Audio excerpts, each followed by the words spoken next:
And we are live. Hey everyone, welcome to Civil Offense, the show where one day we're talking about giving ANCAT meat, and another we're talking about giving or him asking the inner workings of the state and him telling us what's up with that. My name is Ahmed Mali, and today we're talking about Carlson. Chucker Carlson.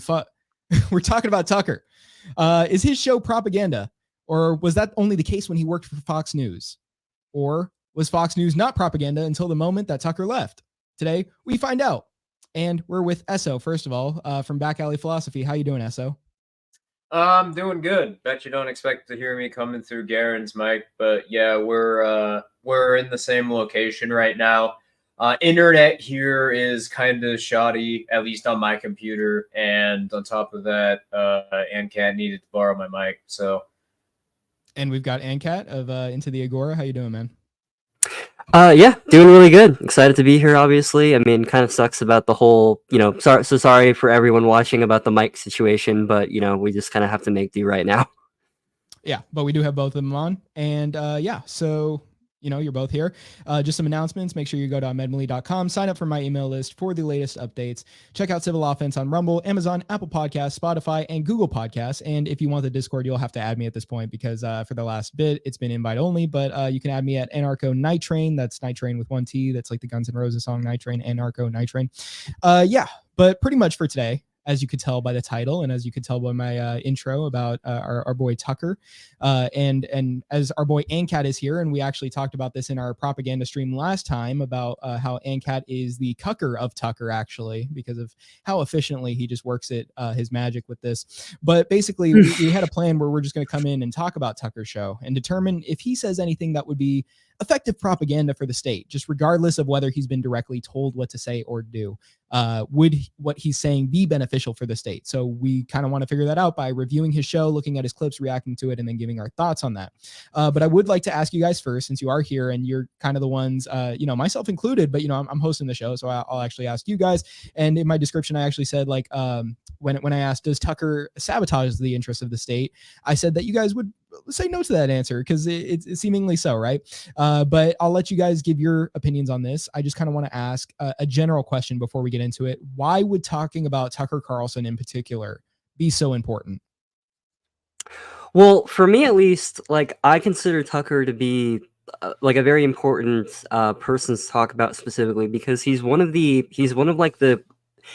government agents that I think I think I would arguably say is one of the most effective propagandists for the state, and because of how effective he is and how how obviously his sort of presentation and style comes off as a typical propagandist that you might see in some place like the Soviet Union, where they like a state media agent sits at a camera, looks directly at the camera for like 10 minutes and does their whole speech. He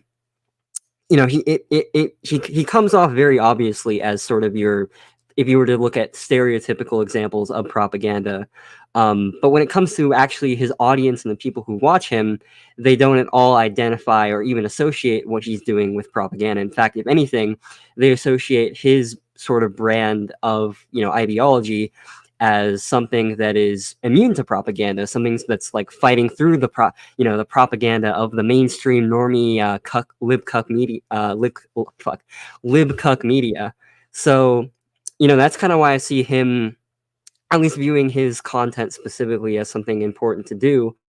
And really also as as sort of we talked about before the stream, using his show as essentially just a framing device for talking about just propaganda as a concept in general, what it is, what are some effective strategies that propagandists use, etc. And I don't know if Esso had anything to say, but that's kind of my take.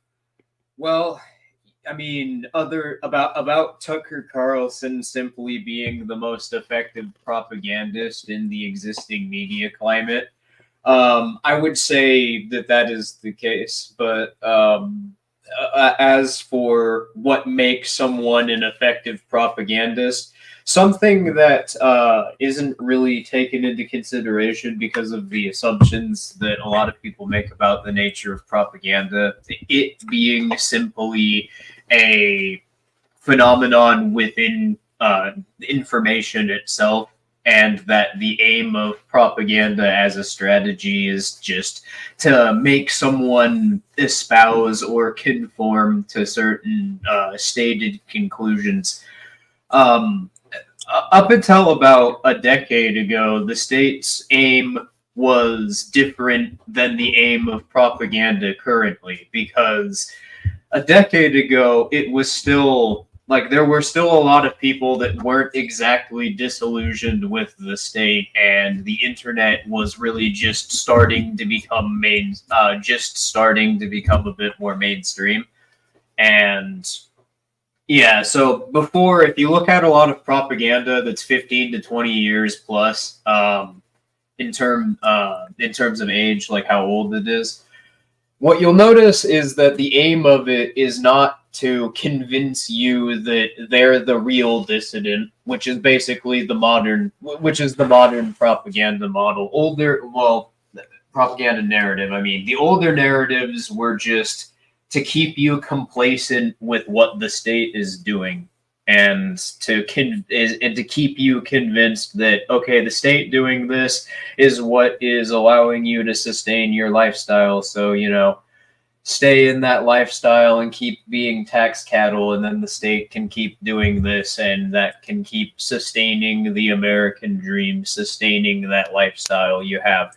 But so few people have any sort of actual perceived investment in the legal economy at this point, because of how difficult it is to obtain anything, and how strenuous the actual artificial costs the state leverages over people are in terms of what they demand of your behavior to be met, that now everybody, they don't necessarily recognize that the state is the problem, but it is basically impossible to deny, for one reason or another, that there's a systemic problem in political economies. And that's essentially what the aim of the state is at this point, is just to now that everybody's become aware of this, because the practical implications of this have become impossible to ignore. Now it's just try to misdirect everybody's criticism to anything other than the state, or anything other than things that the state can't do anything about. But SO, are you not taking into account that we used to have a good, honest media in our good, honest country that was telling no lies to us? They were just, happy that we had our ice cream and our kids and a white picket fence and a nice house. Yeah, the media, it's not that we just didn't perceive it. They just never did before. And Leave It to Beaver was just an honest depiction of what life was like in the 50s in the U.S. Yeah, ignore that. Walter Cronkite's popularity was, was essentially at its peak during the Operation Mockingbird programs.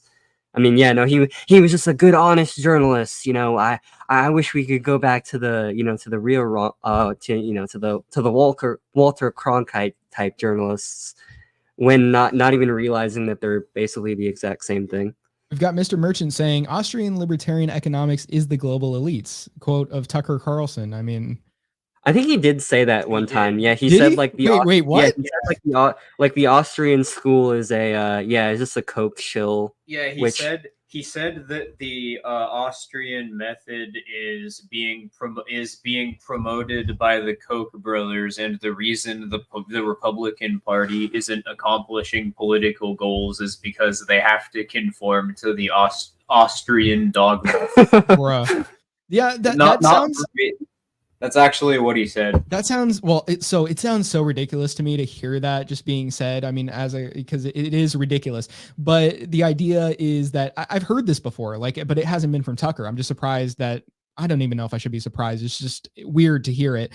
But Orrin McIntyre, who's like this reactionary guy, he's actually somebody that has said this sort of thing where it's like, well, actually, libertarians are the ones stopping Republicans from being conservative and being reactionary and being the ones that are actually making some sort of change. They've been holding us back. This Ron Paul revolution is the thing that has been stopping us from achieving our goals of crushing the left and bringing back America. Yeah, well, at this point, it's like, okay, who cares, Which, that's I wanted to say really quickly. Yeah, that's some hell of some gaslighting right there. For sure. Try to co-opt libertarianism so that libertarians believe that like self-described libertarians are just Republicans who've been convinced conservatism in the political sense is libertarianism, then claim that the reason conservatives never actually get any of the things that they want, well, it's not because political representation isn't actually a thing, or that reactionary social norms were just the emergent property of conditions that existed at an earlier point in history that don't anymore. It's because of the libertarians. Well, it's just that meme of the FBI agent, and he's at his computer, and the text just reads, "Libertarianism and liberalism are the same thing." Joshua Equal? Yeah, but basically just equal. What did JC Armitage say? I didn't mean to cut him off. Oh, fine. You know, I was going to pull up the chat again. Konnichiwa, Eso-chan, and other stream and chat chumbas. And to answer the title's question, yes, Kakuro Carlson is a very propagandistic individual. And we will get to that right now, actually, because we are, like I mentioned in the beginning of the stream, we are going to be reacting to some clips from Tucker. And one of the first ones is actually going to be on his show on X, aka Twitter, like his first one saying, "We're back." That is it. And I mentioned it to ANCAP before the stream, and I'm like, Tucker had to know what he was doing. And I wasn't saying it in the sense that's like, oh, Tucker knows this is going to be more effective propaganda if he does this specifically. It's just like, I feel like Tucker has heard the, like, "we're so back," maybe. Like, it's possible. And I just kind of found that comedic that he could have, despite, you know, him being the guy he is as far as propaganda goes. But we are about to watch this clip, and just as a heads up, we will pause at certain moments. If you guys want to pause at all, just start talking, and, you know, I'll do my best to stop in time. Right before, we got Mr. Merchant saying, yes, we libertarians are part of the secret global elite. You know, the thing is, if we were, don't you think we'd be doing something? Don't you think we'd have finished by now? I don't know. But anyway, we got Tucker. Hey, it's Tucker Carlson. You often hear people say the news is full of lies, but most of the time that's not exactly right. Much of what you see on television or read the New York Times is in fact true in the literal sense. It could pass one of the media's own fact checks. Lawyers would be willing to sign off on it. In fact, they may have. But that doesn't make it true. It's not true. At the most basic level, the news you consume is a lie of the stealthiest and most insidious kind. Facts have been withheld on purpose, along with proportion and perspective. You are being manipulated. How does that work? Yeah, we can pause that there. Yeah, I was going to say here, but I just wanted to mention, like, he literally says the media has been lying to you. Like, it's them, not me, them. They're the media. I didn't just come from Fox News onto X, and, you know, there's no sort of deals that made sure that you know, I'm still talking about what they want me to talk about. You know, it's them. Okay. And you can't have propagandists over proprietary media platforms like Twitter. I know it's rebranded to X, but I'm not calling it that, and no one who's serious does either. Do it for views. Only for the meme. Just for views.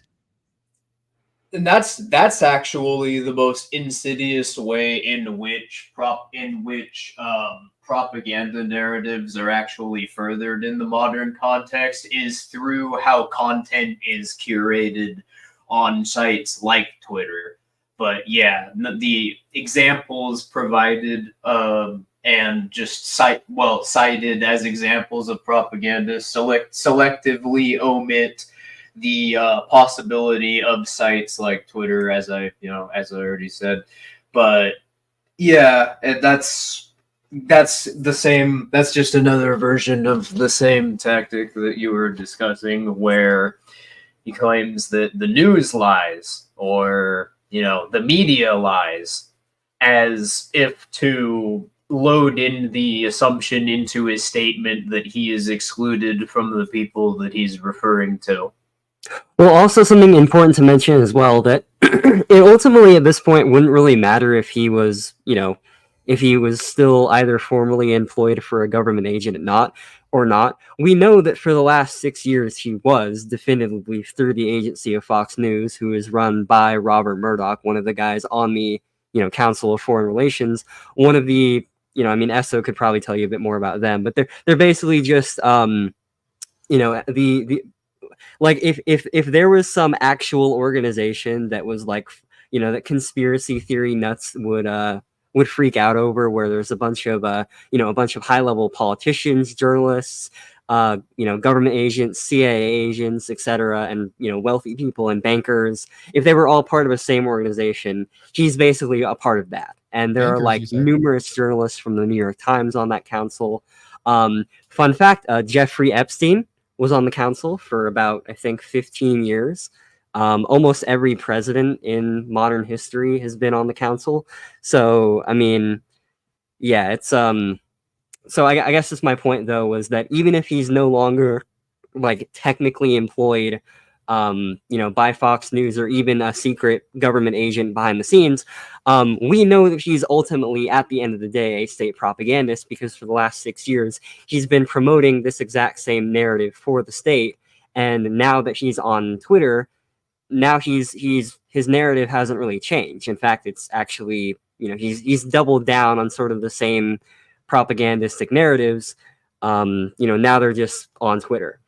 And again, even dismissing that, I find it highly, highly, highly skeptical that there is some kind of backroom deal or something with regards to Twitter, because as you're going to I think see in this clip, he's going to call Twitter a free speech platform, basically just in his in his big comeback where he's getting I think 100 million views or something crazy like that. His view count has tripled since his firing for Fox News. So this idea that this was a blow to Tucker, well, now he's getting more speech deals. So yeah, how about but anyway, comment? I guess Go I was ahead. just going to say, how about the comments we were getting from Ignis last time, where he was like, well, Fox wasn't really telling him directly what to say. He said he was allowed to say what he wanted to say. It wasn't like, he was giving given specific instructions on, this is what I'm going to tell people tonight. This is what I'm going to, make my show about, and so on. Well, he doesn't really need to, because ultimately he's a propagandist for the state. It would be the same argument of, the government, the government of Oregon doesn't directly write the textbooks, but with regards to what textbooks are actually allowed and permitted, that all is determined by the agency of Fox News. And Yeah, in the case of both X and Fox News, well, they're both corporate firms that have property titles. Their entire organization in the context of the white market are dependent on being enforced by the state as titles. That's kind of like saying, if a propagandist for the Soviet Union was to make some speech, to say, the actual guy is writing the speeches themselves, not directly by a group of state agents. So that's definitely not state propaganda. It's the same argument, and it has the same problems for the same reason. And plus, and again, not to dog him or anything, but I'm just saying that I'm not even claiming, I do believe that he probably does write his own speeches, because I think he's an effective writer, but but even if that wasn't the case, it wouldn't really matter either way. And plus, that's explicitly not even true. Tucker Carlson even mentioned on a show he was being in a different show he was being interviewed on one time, back around the time he was still working for NBC, that he was getting told working at NBC that anybody working there was being instructed by Rupert Murdoch what sort of narratives to base their scripts around. Oh, wow. Interesting. Well, he said Rupert Murdoch, but I assume that is just a stand-in for management, or somebody within management. It's not like he doesn't have a clip from Fox News uploaded saying, Tucker, elites are using identity politics to preserve class system. Yeah, that sounds like a perfectly Christian conservative constitutionalist title right there, Tucker. This holy thing on Fox News is not the case. What? This sounds like Marxism, Tucker. I wonder why you would have such a title on Fox News be allowable, and it's not something that they're just shutting down over ideological reasons.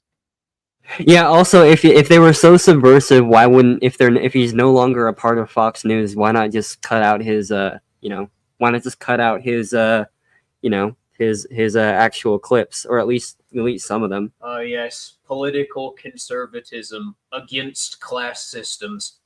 Well, that's what's funny too, is that he doesn't really, like he's sort of changed his marketing over the years, and I think it's a smart move on the state's perspective, because I think he, either he or so I think he at least has realized that sort of identifying with conservatism, or identifying with the right, or like a Republican Party, shilling for some ideology isn't really going to get him anywhere, because it's a lot more effective to rein more people in by essentially being as vague as possible and pointing out supposed problems, in sort of this very vague way, and point to these this shadowy group of people. So really anyone who's watching, whether that be so it doesn't have to be necessarily a Christian fundamentalist conservative. It could be, a milquetoast liberal. It could be a libertarian. It could be a, it could be a Marxist, which is why you've literally seen, like, over the past 3 years, where he's changed up the strategy so much, you've literally seen, instead of his group being a bunch of boomer, a bunch of, his followers only being basically boomers and fundamentalist Christian conservatives, now you're literally seeing, like, younger libertarians within some of the servers that we're in literally being like, oh yeah, I know Tucker's really sticking it to the man. And it's the same thing with a lot of Marxists too, is that you've been seeing a lot of Marxists literally making memes about how, like, oh, he's railing against the class and the ruling elite. He's on our side. He's promoting our narrative, which really he's not really promoting any narrative other than something vague enough that anyone can attach to. We've got a couple chats from Justice saying, fusionism has been the co-optation strategy of conservatives for 50 plus years. Ironic that they now blame libertarians for quote unquote holding back conservatism. And then he says the entire MO of orgs like Leadership Institute, TPUSA, Turning Point, etc., is to convince libertarian students that they're simply a lesser part of the Republican coalition. I mean, pretty much, but I'd argue that Tucker's position here isn't really like, oh yeah, well, I just want people to have fundamentalist conservative values and then getting them on board with that. I honestly think that his shift has sort of has essentially shifted more toward a populist, non-ideological perspective. I mean, and obviously he is, but that's the narrative that he's trying to frame as. So really, like, anyone who's maybe slightly right wing or has some skepticism toward authority, they could be socially libertarian, for instance, but say something to the effect of, oh well, I mean, Tucker Carlson, he really is sticking it to the man, and I do agree with him, not on everything, but I do agree with him on these him really sticking it to the government, which again, as we're about to go over, he really isn't. We've talked about, I mean, I've mentioned this in previous streams where I've gotten the chance to bring up the topic of propaganda, but the aim of propaganda is completely irrelevant to the specific subject being discussed, and the aim of what it is as a phenomenon isn't intended to achieve this result of you just paying lip service to certain ideas, or the aim is not to make you come to certain conclusions about subjects. It's to limit the rules within your own reasoning by exerting practical pressures over you and controlling how you perceive those pressures, so that you're selectively steered to a range of conclusions which are all designed deliberately, so that they effectively reinforce the same end.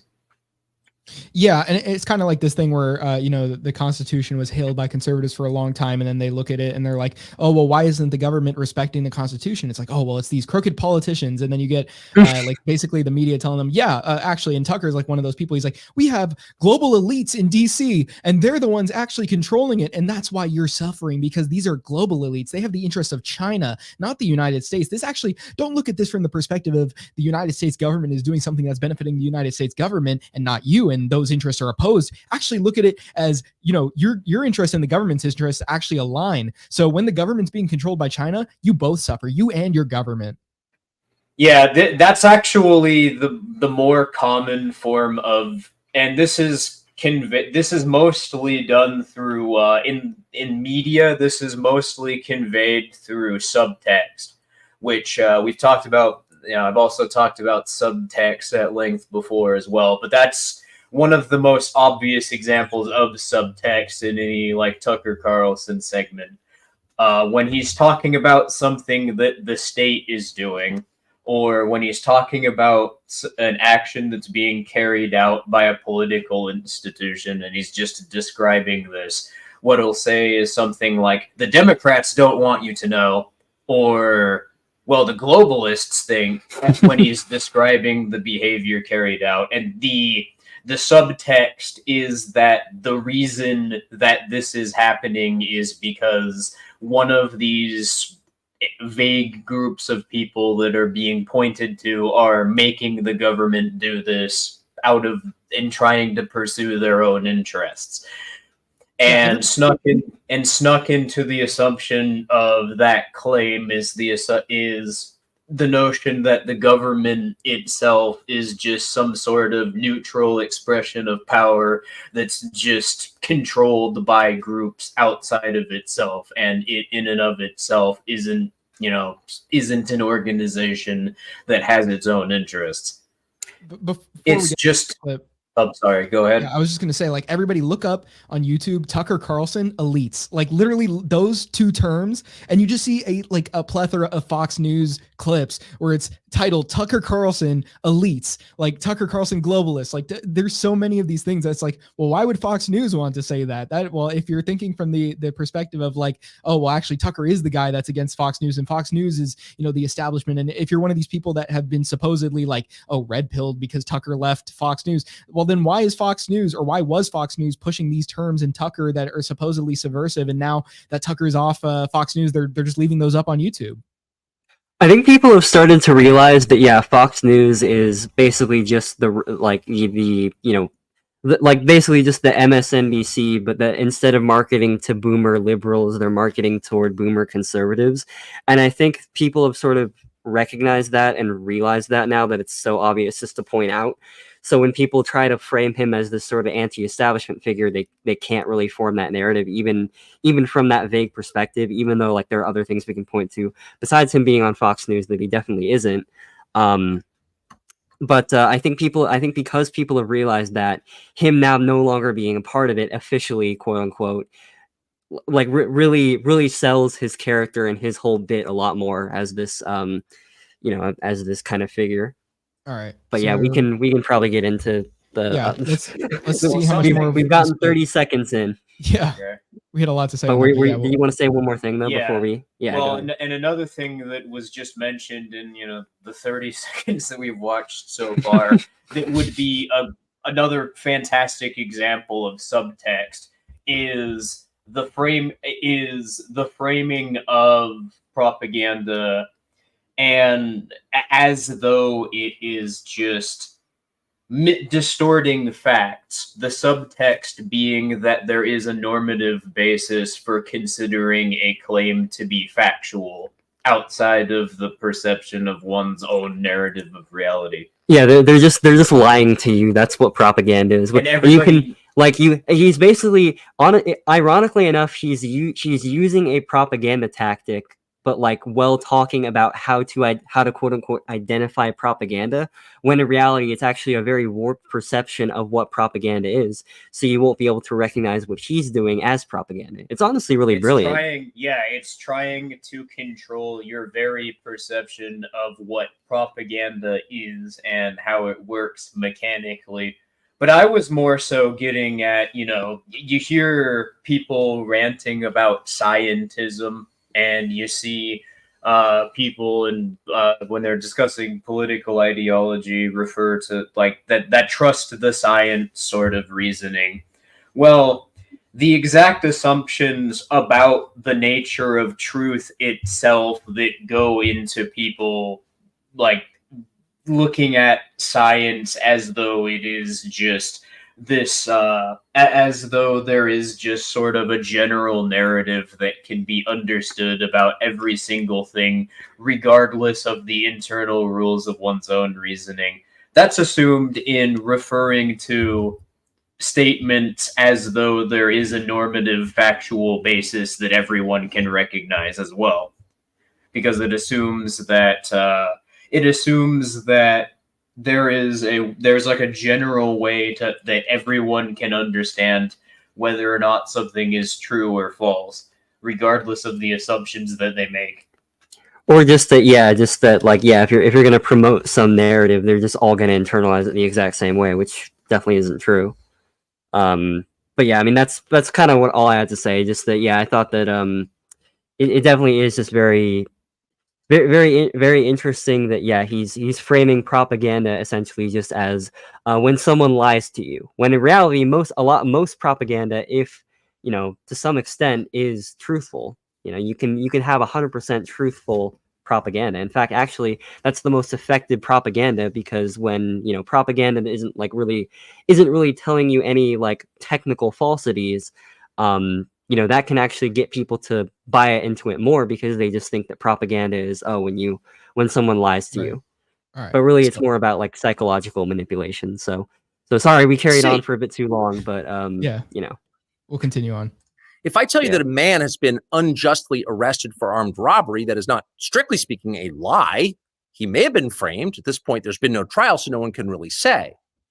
But if I don't mention the fact that the same man has been arrested for the same crime 6 times before, am I really informing you? No, I'm not. I'm misleading you.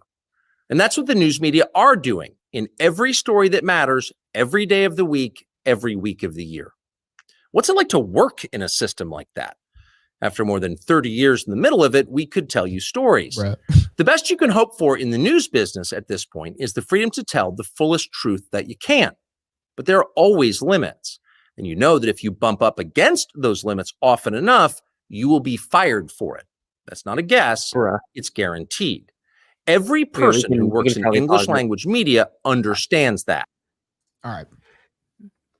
Well, also just the insinuation that I was fired for speaking truth to power. I mean, we already kind of addressed that already, why that's kind of ridiculous, but and I pointed this out to you before the stream. Like, he uses the term "we." Like, he even did it here. He's like, "That's like, I was in the middle of this for 20 or 30 years. This is why we're going to tell you how it's been and all that. Like, this is why we're going to give you this information." It makes it seem like it's not just some guy, and like he's not just this figure that could be controlled by somebody else. He's like, well, it's we, it's us. It's like a group. It's like we're working hard to give you this information. We're a team that's trying to represent you. Well, he'll also use it in the context of using "we" in the sense that, like, we think this idea is correct, and we think this speaker was very, very powerful. It gets you into the perception that, oh, well, it's not just him. I think that this speaker is powerful. No, we as a collective, me and you, me and the person watching this. It's a very subtle form of manipulation that's designed to demoralize you if you disagree, because it's designed to make you feel alienated. Oh yeah, also, and then speaking of his 30 years of whatever broadcast experience before working for Fox News, we obviously mentioned that he worked for MSNBC and I think CNN as well, all these other NBC. Okay. Yeah. I think he was on MSNBC too, but yeah. But also, even getting aside that sort of problem where it's, the MSNBC and CNN, they were, so what? As soon as he was there, they weren't establishment news agencies. And then when it's interesting, like you pointed out in the intro of your stream, like, oh, it's as soon as Tucker leaves an agency, suddenly it becomes establishment again. But I was just gonna point out funny how that works. That essentially. Like before he actually started in broadcast media, he tried to work at the CIA. Yeah, you mentioned that to me the other night, but I was actually surprised to hear that. Yeah, and this is something that that I thought would be interesting to point out on the stream, is because I mean, considering that this is someone who, would work for the fucking CIA out of all organizations, and the fact that he was essentially the only reason that she quit and went into broadcast journalism was essentially because I can't remember if it was because he just didn't pass some qualifying test, or he just wasn't, for whatever reason they decided he wasn't qualified. What that means is, at the very least, he knows people within the CIA that he's at the very least friendly with or has had connections with in the past. So again, I'm not saying anything, specifically, but it just seems a little fucking weird that tries to work for the CIA, can't, and then goes straight into broadcast media. We got JC saying Tucker's constant use of the phrase "we" confirms that he's part of the Borg. Lol, JK, but possibly not. All right, so let's go on with Tucker. The rule of what you can't say defines everything. Actually, let me back it up because the rule of what you here. He said something else here. Hired for it. That's not a guess. It's guaranteed. Every person who works in English language media understands that. The rule of what you can't say defines everything. It's filthy, really, and it's utterly corrupting. You can't have a free society if people aren't allowed to say what they think is true. Speech is the fundamental prerequisite for democracy. That's why it's enshrined in the first of our constitutional amendments. Amazingly, as of tonight, there aren't any platforms. Actually, just one quick thing is that it's funny how he sort of frames himself as promoting promoting different narratives than the different ideologies. And we were actually talking about this in voice chat, but I think it's good to reiterate is that a fundamental element of propaganda isn't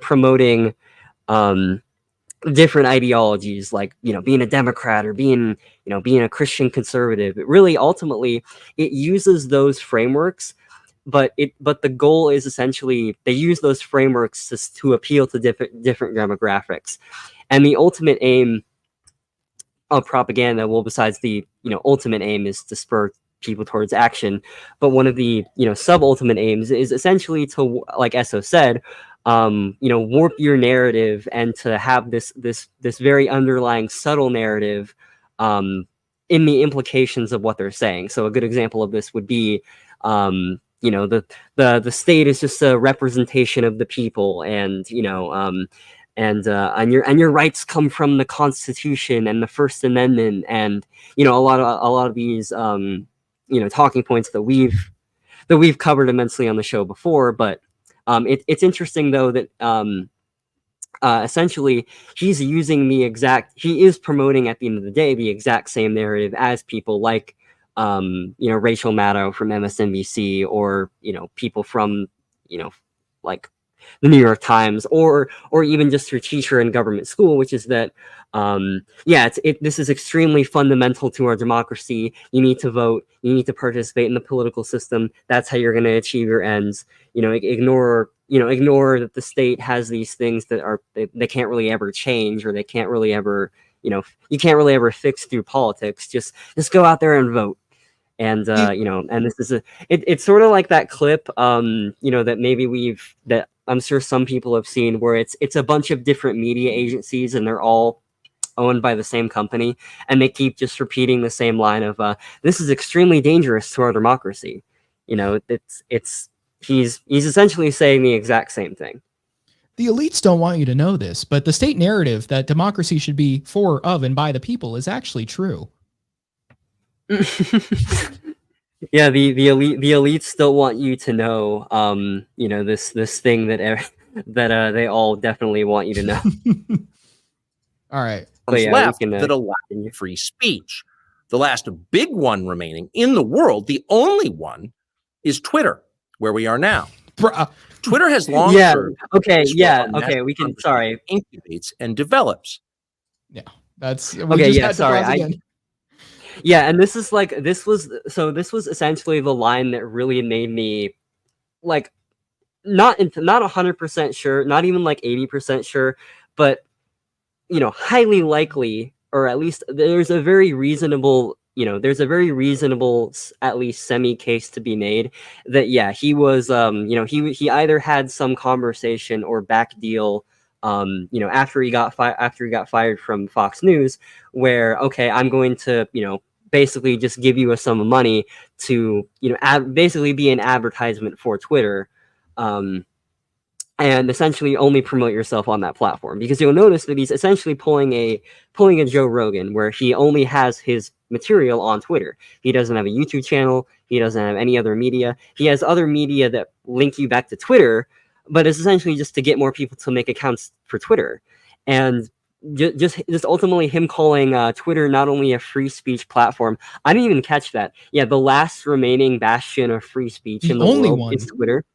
The only one. Yeah. The rules of the algorithm are literally proprietary, which I didn't really get to finish this point earlier, but this is the main means through which the more effective forms of propaganda that, like, even a lot of people that are familiar with propaganda aren't aware of or aren't wise to, because of the fact that it's relatively new, like within the last decade or so.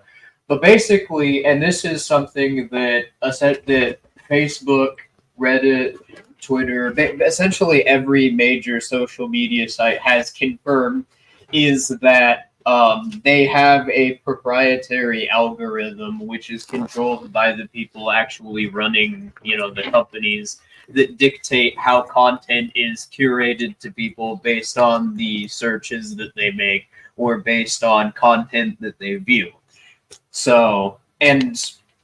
Okay, you think, well, it's just the people running the company controlling these. Well, in Facebook's case, and Twitter's case, intelligence agencies have explicitly been caught instructing Twitter and Facebook to regulate, like, how to control the rules of their algorithm as far as how content's curated to people.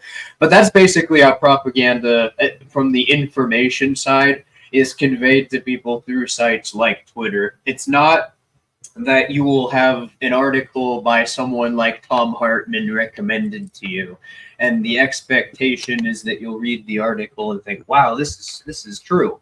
It's that you'll be presented clips that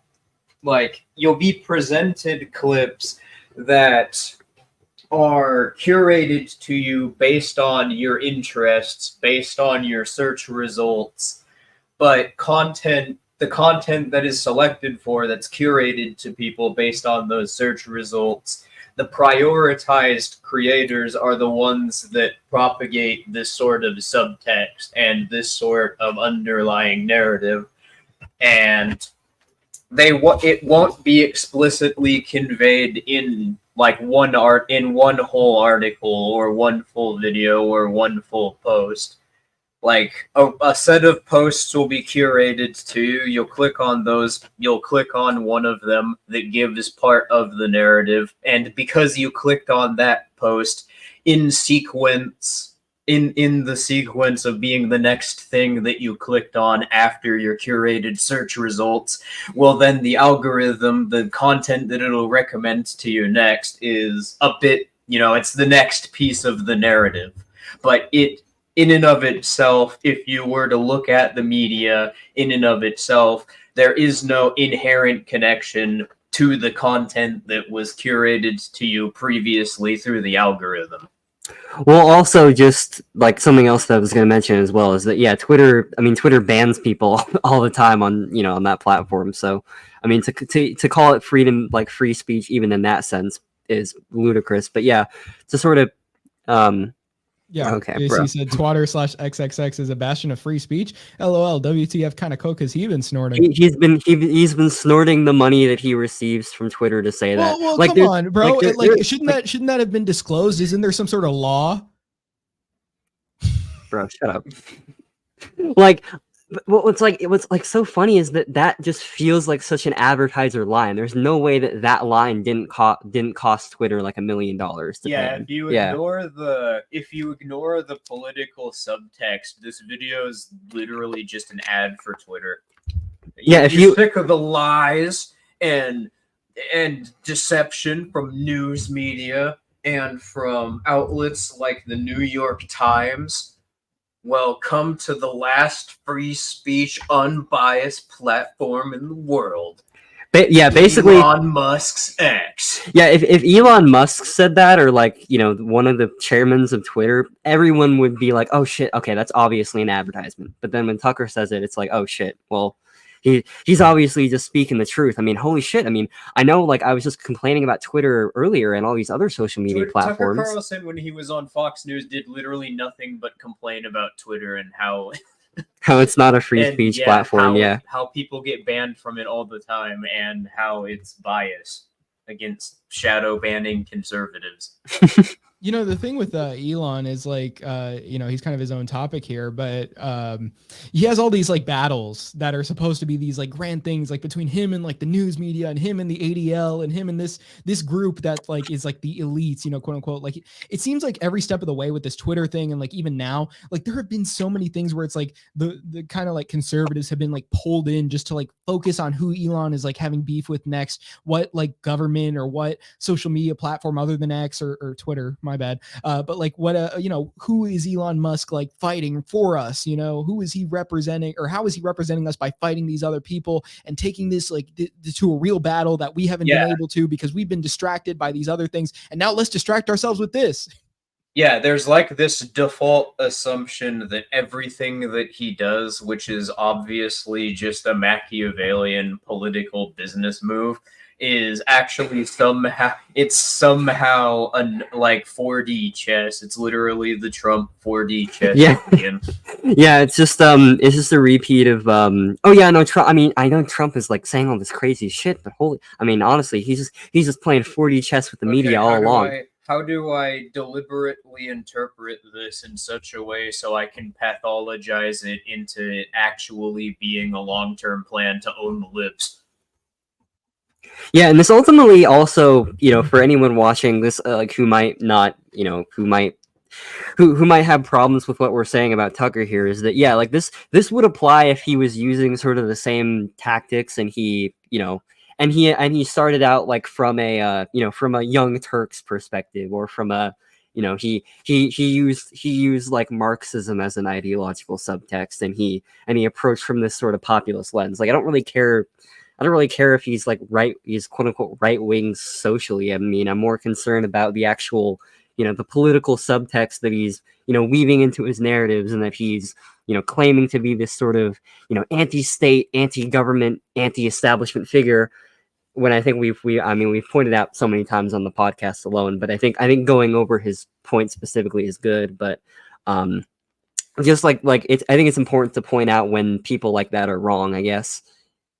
And he's also just very effective too. So it's not really, you know, it's not really just singling him out for any of his own personal beliefs. That's separate from what he actually says on you know, on Twitter, which honestly we don't even, it's really irrelevant whether or not what he's saying is actually his own beliefs or not, because what he's saying is propaganda. So yeah, so we got JC asking, isn't Twitter still, or Twatter still a Marxoid cesspool that still bans anyone slightly to the right of Karl Marx? So, I mean, like Twitter was like kind of known for that, but then like, you know, you have this Elon takeover and it's like, oh, well, look, he's actually like freeing all the conservatives from Twitter jail. Like he's actually making it a free speech platform. It's like, yeah, you could point to people that are still banned, like Alex Jones, or like, I mean, Ye was banned for a little bit of time because of the whole, you know, the symbol he posted in Elon's like, this is a violent attack on the people, on certain people. But you know, pretty much like, okay, there are less bans than there were before, technically, like for certain people, but that doesn't really mean much as far as like, oh, Twitter is now subversive because conservatives are allowed back on. I mean, it's not even true either. Like, I mean, yeah, people still get banned all the time on that platform. My point is like at least the notable, well, real quick, at least the notable people that were banned before have like been given this like quote unquote amnesty by Elon. And it's true that there are like further extents allowed as far as like certain things you can say without getting banned immediately. Because I mean, I've seen some more, at least like well, I wouldn't necessarily say the words extremist, but like, you know, it's been further to what you would call the right without being like wiped off the site immediately. So there is technically like, you know, a moderation difference as far as what is actually allowed to stay up. And I think that may just be a sort of thing like, I mean, cause like, for example, in the United States, like you have concealed carry and like constitutional carry, as they call it, allowed in like states now. And you have like the Supreme Court, like, you know, overturning Roe v. Wade, stuff like that. Yeah. Just because America has like more quote unquote conservative policies overall and like is more quote unquote friendly to conservatives and like they're seeing these as wins, doesn't mean that the United States has like somehow changed as we would recognize. I'm just kind of applying that to Twitter. Like it's its own thing, like in that sense. But you don't understand. Now, instead of just banning people for disagreeing with the narrative that Twitter's algorithm is promoting, now there's a community note section, so 12-year-olds can mass spam people that make claims that are contrary to Twitter's narrative with whatever fucking shit they're gonna throw at them. They can chastise them and mob up on them to have a public struggle session over not promoting the narrative that's curated by Twitter. That is true. Also, one really quick thing before we continue. I know we've kind of got a little off track here, but I think it's been a good discussion. Is that the reason why, in my opinion, that Twitter has sort of loosened its attack on right wingers, which I mean I don't even know if you could call it whatever you want. I mean, they attack against some reactionaries, but I guess all reactionaries are on Twitter. But besides the point, like the reason why you could say the Twitter is loosening its grip, obviously, I think is it seems more like a marketing gimmick toward getting more people on that platform, because the more people that are on that platform, the more advertising revenue that they have. Right. So I mean, it seems obvious that we're reintroducing free speech for all the we're doing these mass unbans. Get back on Twitter. Keep scrolling through our platform. Like this feels like such an obvious advertisement. Well, there have been a lot campaign. There have been a lot of moves since the start of 2020, which by themselves seem to be bizarre. But if you consider together holistically, these sorts of moderation decisions would be an example, but also the state normalizing falsely accusing anybody of being a pedophile who does something that says something you don't like, basically, and you don't have an argument against it, or mainstreaming the trust the science talking point. I'm sorry, I lost my train of thought. If I can real quick, I'm just going to get in here for a second. The thing is, like with that, the advertising gimmick thing, well, technically it wasn't actually at first the ad revenue itself, because Elon, like Twitter was losing ad revenue as far as the advertisers pulling out. But the gimmick with it was that the conservatives were thinking this is our platform now, which is why they were incentivized to sign up for the subscription service that Elon started with Twitter Blue, where you would verify yourself. And he wanted the site to be less anonymous. He wanted to remove anonymity. We were talking about this by ourselves on a conversation, how Twitter is also trying to Elon's trying to move this into more like a trading platform or something where you would actually do business transactions. So he wants it verified. He wants you to be spending your money on there. He wants you to be spending money between other people on there. I don't know if we talked about there being some sort of interest we knew about involved in this as well, but it seemed like something that would sort of be I think Esso was the one that actually pointed this out. It's like almost your online social credit score. Like it's a new version of that, basically just through Twitter.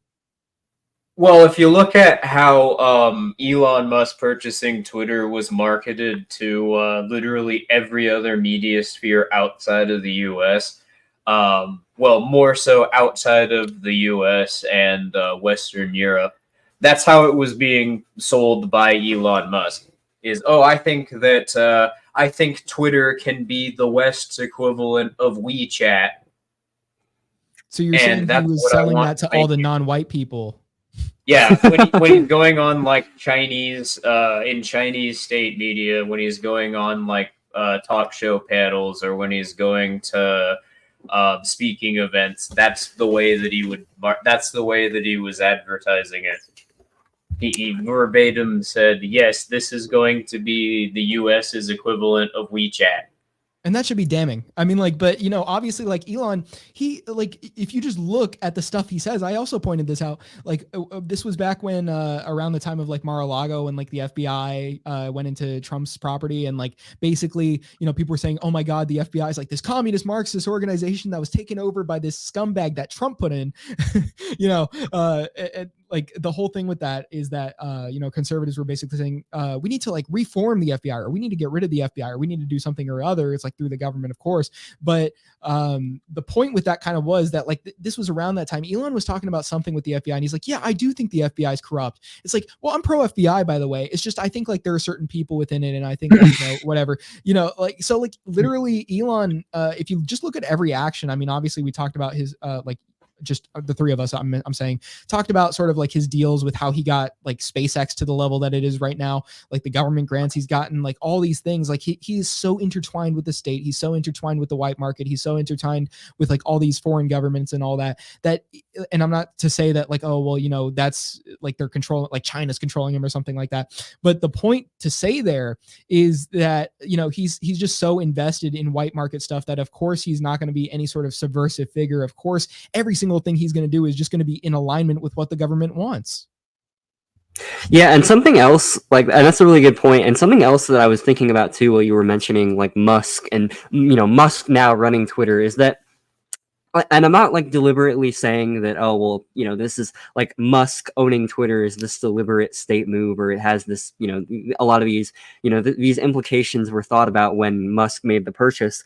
But it's very interesting that, like, it's a lot easier to sort of, you know, forget that Twitter is an organization with any kind of interests inherent to it, when you essentially can blame any like policy change essentially just to the whims of one guy. Like, oh, he woke up one morning and just felt like doing this policy, or he woke up this morning and felt like doing this. It's the same kind of narrative that you get promoted with like people like Zelensky, or like people like Putin, for instance. Oh, you know, it's just Putin runs the entire country. Everything that Russia does is basically just Putin, and Putin and Russia are interchangeable.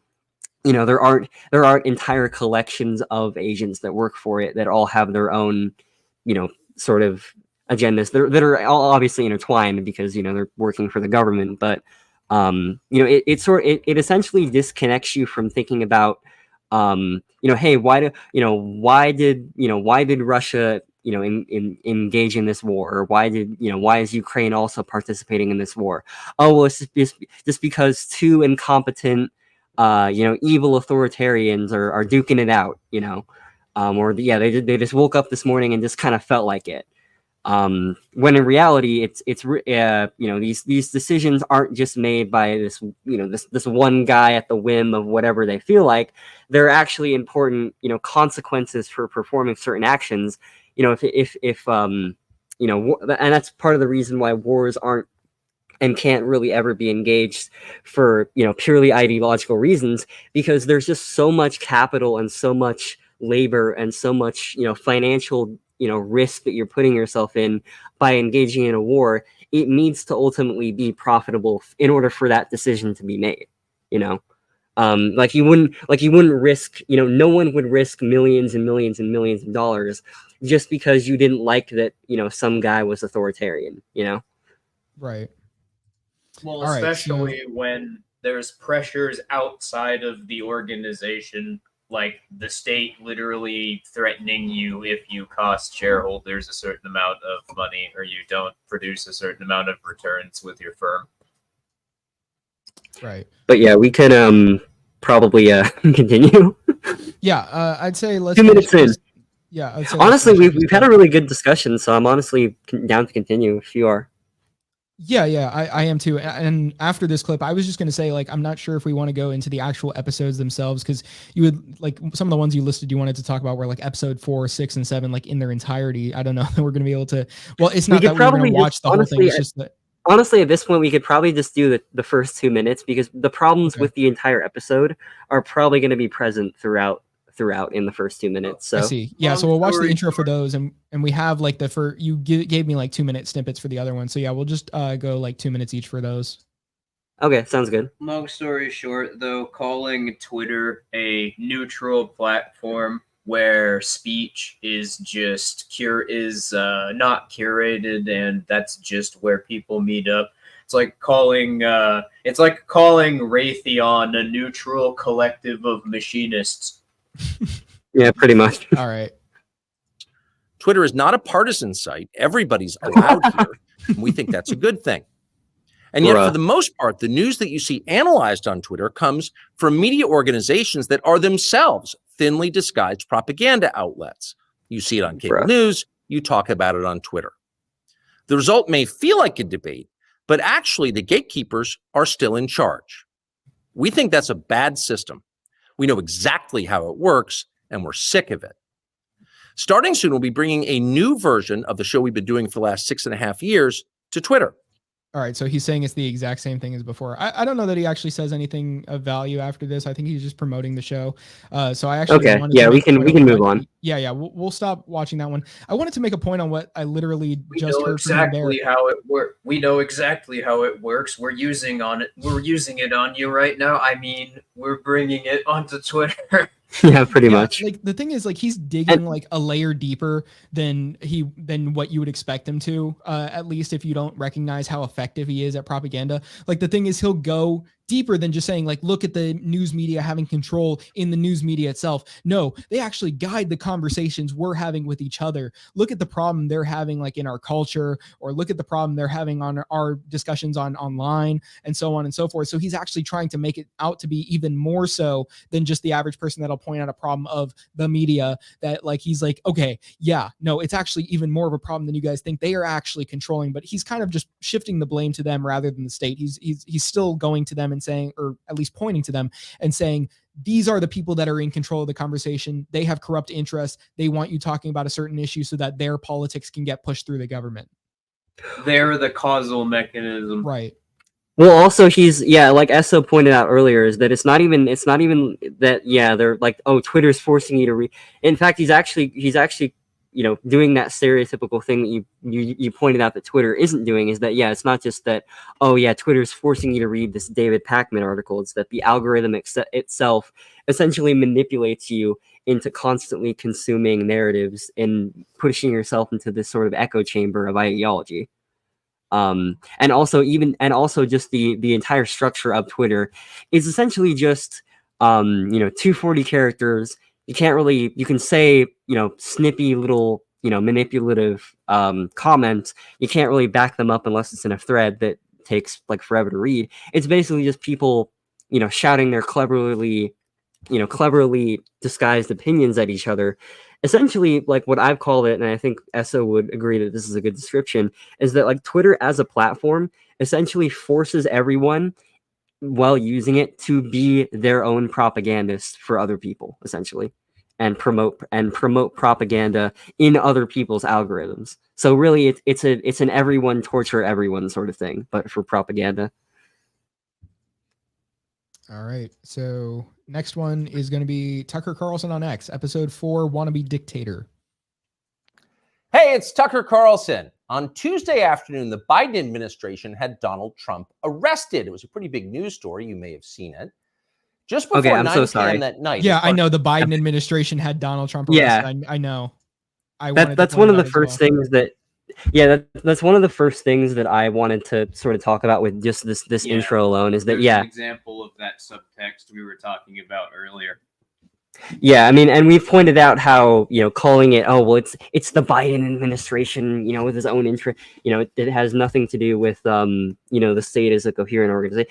Don't blame the government, blame the people who are running it. They're just the wrong people running it. And if you got these right people in, and again, he's not like directly saying this, but that's what Essos and I have been talking about too, is that, he layers these bits of subtext that like lead you toward these conclusions, logically through these implications, without ever having to say, go out and vote for Trump, go out and vote for Vivek Ramaswamy. It's all implied. And having that disconnect and framing it in that way actually allows you to have essentially a layer of plausible deniability.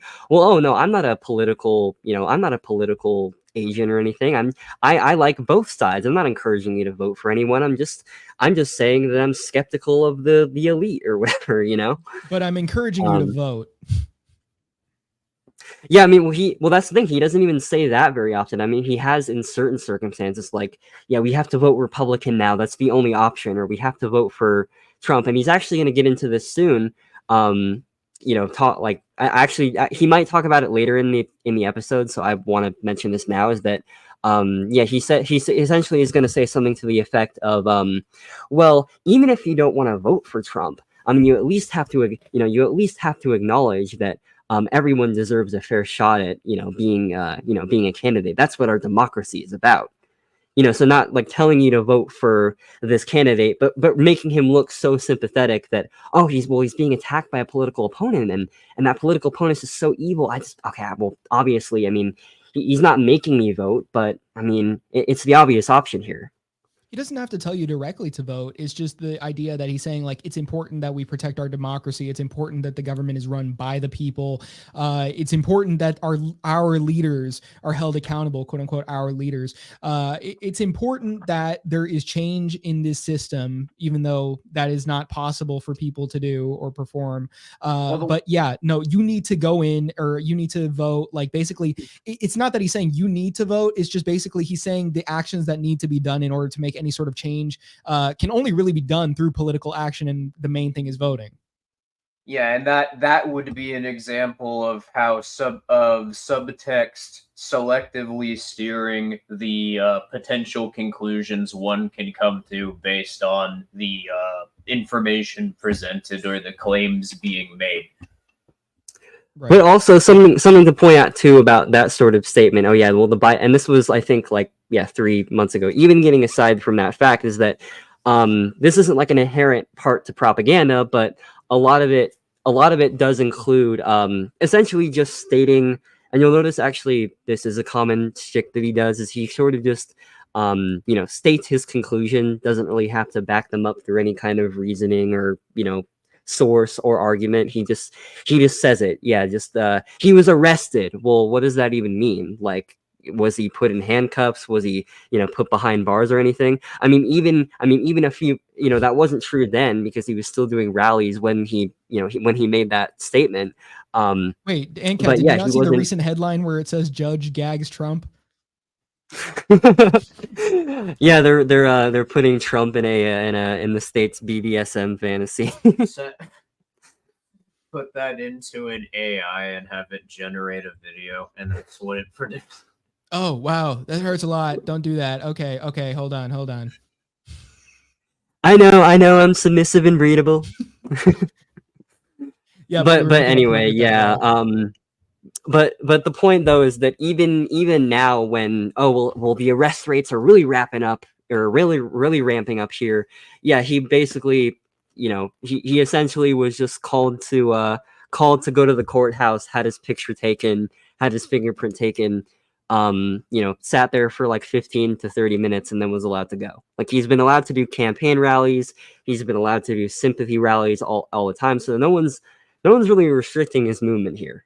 Trump in prison, and again, like, I don't have any doubt that maybe the state might arrest him in the future. But again, that doesn't really mean that he's some kind of he's some kind of subversive to the elite. Trump in prison be like, I've seen a lot bigger than that. Okay, this is not my first time seeing something that big. You think you're going to impress me with that? No way. Bruh.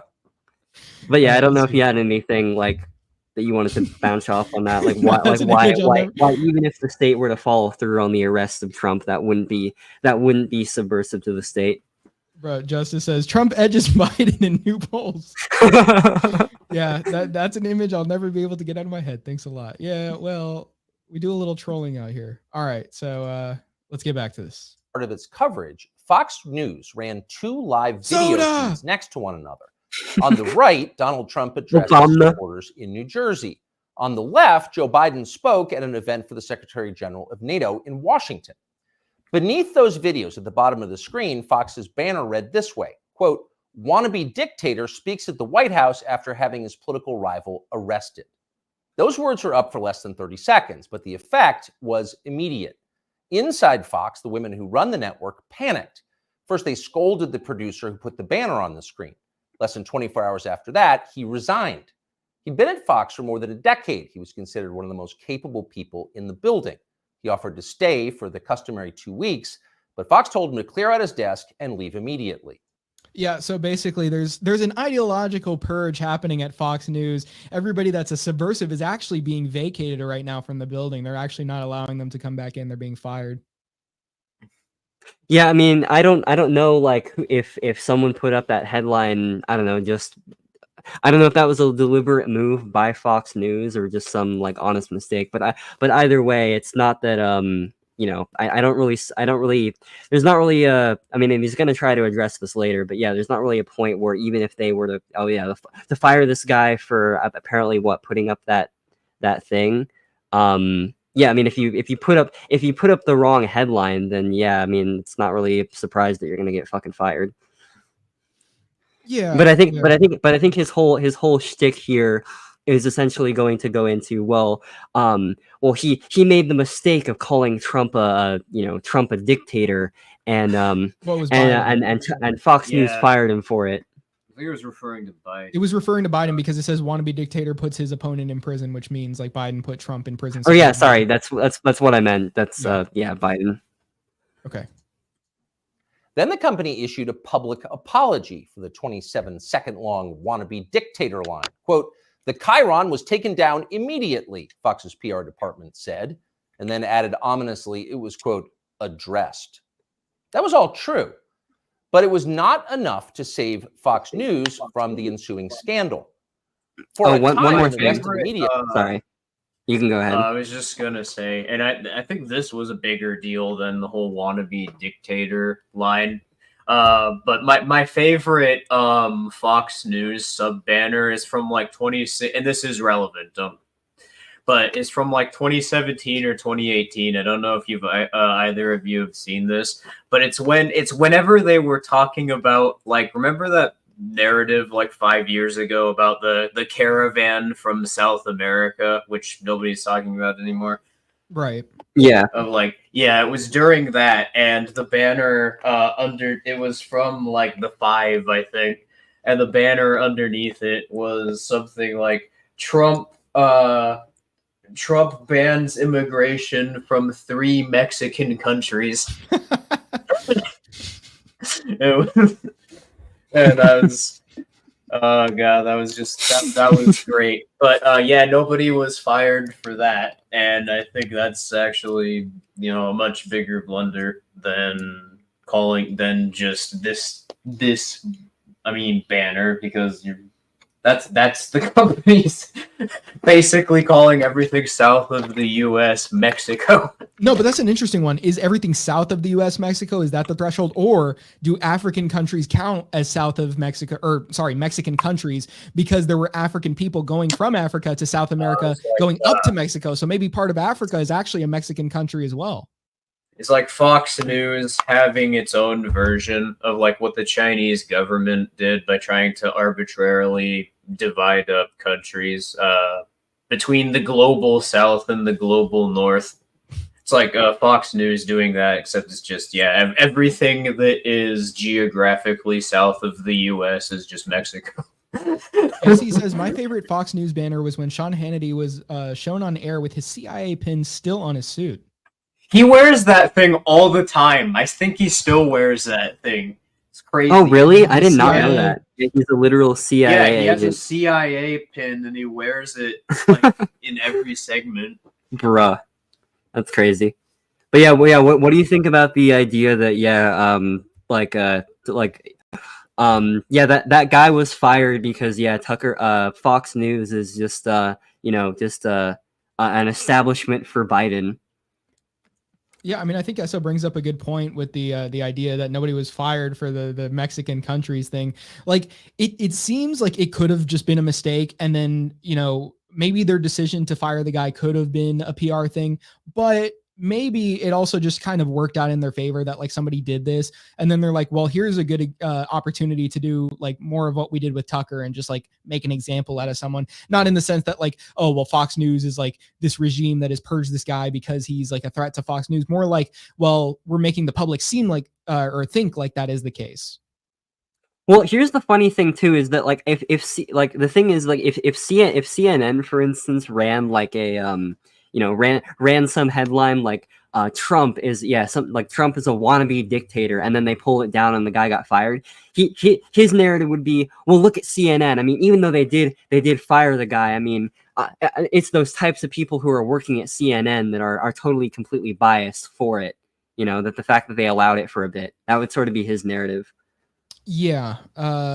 and I don't know. I mean, like, I guess my point with that though is that like I'm sure that there are probably tons of instances where news reporters some news reporters like exaggerate some claim or do something kind of like have a headline that is like so crazily biased or so quote unquote biased that they can't like they don't want to get accusations of quote unquote taking sides, so they don't want to look unprofessional. So it seems like it could just be an instance of that, not really that they're like pulling cover for Biden. Cuba, no. Island Mexico. Okay. And I think his point that he's going to go into is that he actually is a wannabe dictator, and that's just an objective fact that the lib-cucked Fox News are too afraid to actually say. That's just truth.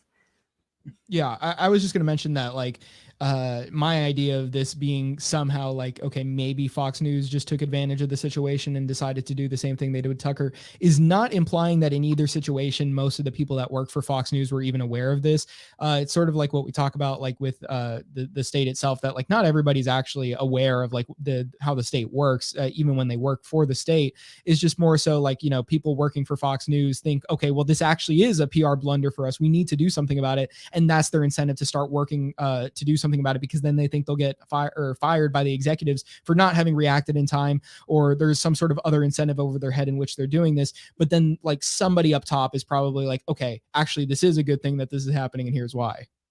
And I'm not even really familiar with this story, but it's entirely possible that just nobody could have been fired. That entire side of the story was made up, and that was done intentionally so that Tucker Carlson could respond that way. But that's right. That's speculation. No, I thought about that too, and yeah, it is. It could be the case, but yeah, we'll watch more. Yeah, Fox's assessment of Donald Trump's arrest seemed to overshadow Trump's arrest itself.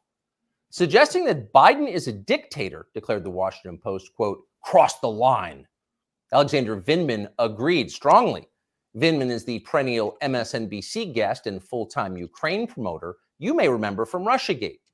On Twitter, he demanded that the Pentagon pull Fox News from all military bases. It is, quote, absolutely unacceptable for American Forces Network to carry programming that directly, spuriously attacks the commander-in-chief of American Armed Forces, Vindman wrote. In other words, Joe Biden must ban all criticism of himself because that's what non-dictators do. Yeah, I mean, I think wait, what? Yeah, like it just seems like he's going to keep going on with the same point here, but I think we could counter argument. Fox News from 2008 to 2016, anytime they would talk about Obama. Yeah, I mean, pretty much. Like, I don't really. Yeah, I mean, again, I don't really see how. Yeah, removing the wannabe dictator line is the whole. Is this sign that well they just well he actually is a dictator, and it's just so obvious that the normie cucked media aren't allowed to to say it. When I think just using that term and saying something like wannabe or whatever, I feel like is just, I don't know. It's probably not very professional, but I don't know. I mean, it just goes more on like the continuation of, well, look at the media, look at what the media is doing. Like, it's just another iteration of like, oh, well, everybody except me is saying the other thing, and that's why they're bad and I'm not. Well, but the reason that I brought up the way that Fox News would cover Obama is because I can't remember, because it's been years now. I can't remember if they ever explicitly accused him of being a dictator, but I remember several times where the pundits were saying things like, this is dictatorial behavior, or America is a one-party state. That was, I think, what they said. Like, he's a socialist, he's a communist. America's a one-party state. Yeah. Every time it's and honestly, it's like every time it's a Democrat president, oh, he's a socialist, he's a commie. Every time there's a Republican president, look, a Nazi. Yeah, and signaling to the other demographic of politicized people every time that it's a Democrat president, our democracy is healthy and functioning. Every time it's a Republican president, he's a Nazi. Yeah, and it could just be too that they genuinely just don't want to have that same sort of reputation with like well they called him a wannabe dictator. That's just proof that Fox News are biased conservative cucks all along, just like they were with Obama. I could sort of see them not wanting to have that PR flack, So I mean, my point is they said that about Obama all the time. Yeah. All right. So, but also one more thing that I wanted to point out too is that he's gonna. I mean, we're not gonna watch it obviously, but sort of him framing up this segment is essentially him going to go into listing all the things that Biden does that are dictatorial. When in reality, basically everything that he's listed is something that could be literally applied to any president or anything that the government does ever. Like he mentions the surveillance state as being like implying that it's a product of the quote unquote Biden administration, which like what? Yeah. Like you can't even argue that the surveillance state is a product of any administration because surveillance is just something that the state requires. This is something that the state does. Well, clearly the president is like blaming it on blaming it on Obama or Bush is equally as ridiculous. Yeah, but espionage is a tactic that predates the U.S. government, my dude. Yeah, and to them it's like, oh well, this guy's the president, so he has unilateral control over all of these agencies, and like therefore, like this is the guy in charge. He's the guy to blame, not the agencies or not even the state. Well, that, but also like we don't even know what roles these figures even function. We essentially just know what the state tells us because we don't really we're not on the inside. We don't see the inner functionings of Congress. We really just see we essentially just the most that we see is essentially just what you see on C-SPAN. So ultimately, we don't know if we ultimately have no like real knowledge if it's if it's carried out by these Congress people or, the final say is in, the bureaucracy, for instance. But it doesn't really matter. I mean, it's fundamentally to keep you in a perpetual state of where you're constantly framing the last week and before, not literally, but just the past as though the past is something that is fundamentally just the master narrative that the government was trying to promote when it was functioning in a way where people could be enfranchised with its political economy.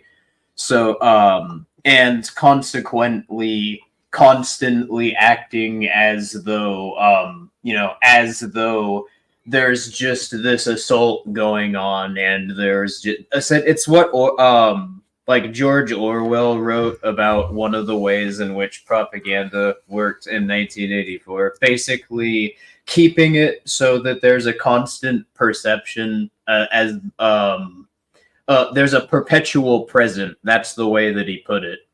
Everything is constantly everything that is a political aspiration is constantly right around the corner, but every move that the propaganda tries to move you towards is just a step towards it, but you never get any closer to it. Simultaneously, you're always getting further away from that ideal but it existed in the recent past at the same time. So it's keeping people in this constant state, like they're just having the rug pulled out from underneath them.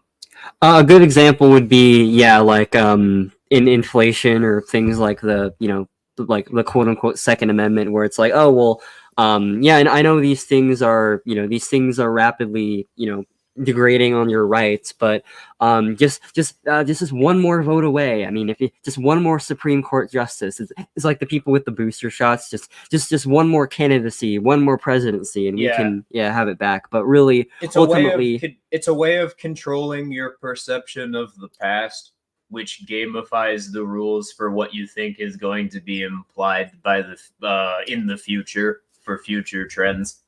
Yep.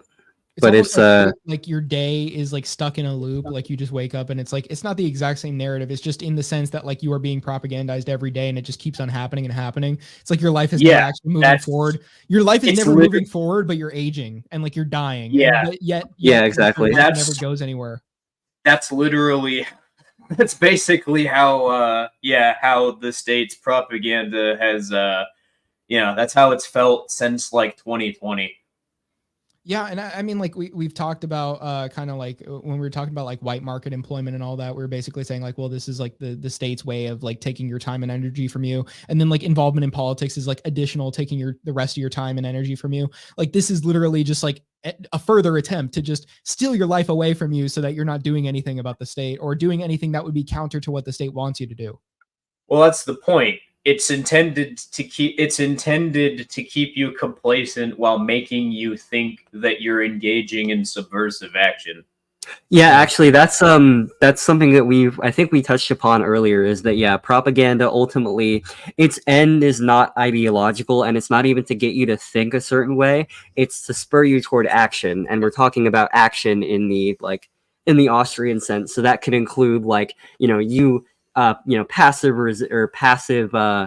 passive letting the state trample all over you, or just sitting down in the chair. It could include those things, and that's mainly what it is. It's essentially just getting you toward passive action. Working your regular job, not really working on any projects to actually subvert the state, but basically just thinking, oh well, why would I even think about working on any sort of why would I even think about doing anything else to have my ends met when all I need to do is just vote every 4 years? Right. Just do my job, sit around, do my normal thing, not have to think about it, and then just perform my voting duties. JC says, who controls the past controls the future. Who controls the present controls the past. O'Brien to Winston in 1984.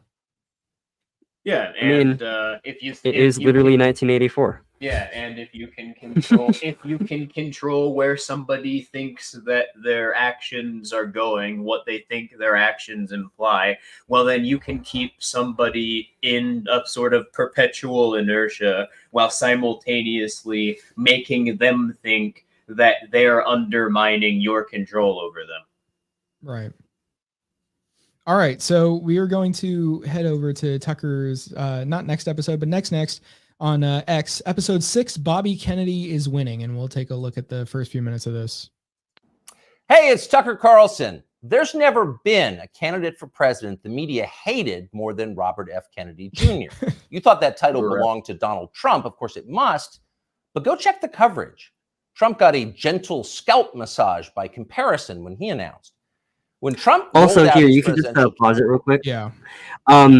The thing also that you'll notice is that he's not really saying just like false information. He's sort of just making claims and not even really backing them up or even explaining what like a standard of comparison would be. So like he's just saying, well, RFK was slandered in the media compared to Trump, who received a scalp massage. Okay, well, what does that even look like? Who counts as the media? What's your metric for being slandered in the media? I mean, what standard of measurement would you even have for that? And if you want an example of Tucker performing the only I was just going to say, like, the only things that you would have in order to make like that kind of claim, like, oh, well, Trump, it was, slandered in media, but RFK was worse. Like, all you would really have to go on would just be like anecdotes at this point. I was just going to say, especially if you're doing like a segment like his where you only talk for like 10 minutes. Right. The thing is, like, if you're looking for an example of Tucker performing exactly what we were just talking about, where the media literally tries to, create a narrative, like as if, the past wasn't as bad as now. Like, this is the worst point. Like, you need to focus on what's happening now. Like, you need to put your attention to this more than ever. Like, similar to like, this is the most important election of our lifetimes. Like that exact narrative. I mean, like, just look at Tucker saying that RFK Jr. is actually getting worse, or is getting more flack than Trump. He's worse off. Like, as if Trump wasn't like, this guy that like the media like wanted you to throw a tantrum over, like, or fawn over, and then he's trying to make it like over again that like there's another figure now that is like of another level, like, even though he's not really, but like sure, like he wants to push that in the sense that's like, this is what you must pay attention to now, pay even more attention to it than you did Trump. It's just trying to escalate it even further. We got Justice saying RFK Jr. or RFK, but it is RFK Jr. Speaking at the CPAC Investor Summit with Vivek. LOL. Wow, that's what's the CPAC Investor Summit? I don't know what that is. Conservative Political Action Committee, isn't that what it is? CPAC or something like that, or conference. It's conservative, right? That's what it is. I think it's conference. I don't know why my search is not working right now. But let's assume it's that, because that's pretty much what it is. But yeah, I guess the investor summit would be like the people that would invest in this, because it's like a CPAC events are generally like student events that are held yearly, and they'll have like Trump speak, or they'll have like other Republicans come in and talk to like students. It's supposed to be like these huge sort of like, it's almost like any other summit you'd see like with Turning Point or so on. Well, yeah, and the point, but the point though with like, I guess Tucker's sort of statement is that, yeah, like he's just this he's clearly this subversive figure, even more so than this subversive figure that I've already identified to you as one. Why is that the case? Well, he's worse than what I already just pointed out was true about this other candidate. So he's really like, so framing for propaganda is actually very, very important, because it's essentially just without saying it directly, getting you in a frame of reference to essentially consume what he's going to say next. He introduces things in baby steps. For him to claim that final claim that, oh well, RFK is going to get assassinated by the CIA just like his brother. For him to claim something like that, he would have to sort of start you out with, well, the media really hate him and the establishment's really going after him. And also RFK Jr. going on the media and saying like, well, my uncle was actually assassinated and they might be coming after me. Yeah. And again, when in reality, what is even his standard for quote unquote mainstream media? Because he's being promoted even positively on a humongous section of, mainstream media outlets, whether that be, people like the Daily Wire, Tucker, one of them, Tucker is one of the most watched. He was previously the most watched cable news anchor in the country, but he has to be at least now getting, now that he's getting at least triple or even quadruple the views that he got previously. He has to be up there. He has to be more than some mainstream anchors combined at this point on Twitter. So, and not only that, but also, places like Joe Rogan and other major media outlets that are like promoting his work actively. Yeah, I don't really know how you can even say from that perspective that, yeah, he's being ridiculed in the mainstream media. He's essentially being promoted in some sections of the media, and he's being castigated in others, or he's being castrated in others. So, castrated? Even that claim, if we were to take it on face value, isn't really true. All right. Campaign in 2015. The New York Times waited until the 17th paragraph of the story to attack him. But as well known as he is, the paper said at the time, Trump is also widely disliked. Then they cited a poll to back it up. That was the attack on Trump. 8 years later, the Times attacked Bobby Kennedy in the very first sentence of the story. Quote, Robert F. Kennedy Jr., the paper declared, announced a presidential campaign on Wednesday built on relitigating COVID-19 shutdowns and shaking Americans' faith in science. Shaking Americans' faith in science. Imagine if you were an ordinary New York Times subscriber reading that over coffee in your pre-war rent-controlled duplex on Columbus Avenue. You'd think Bobby Kennedy just declared war on the Enlightenment. My fellow Americans, I have come to shake your faith in science. Join me as I drag our nation back to the medieval period. You'd be appalled. CBS News viewers likely were appalled. In its coverage of Kennedy's announcement, CBS denounced the candidate's views as, quote, misleading and dangerous. The LA Times called him a threat to democracy. Here we go. At the offices of National Public Radio in Washington, a full-blown Category 5 hysteria typhoon Yeah, so I mean, like it's It's pretty much also just him listing ahead. again. Here's what the mainstream media is saying about this guy. Here's what they want you to think. Here's what the panic, the moral panic they're creating about something is, and why you shouldn't, like, why you should believe the thing I'm saying instead.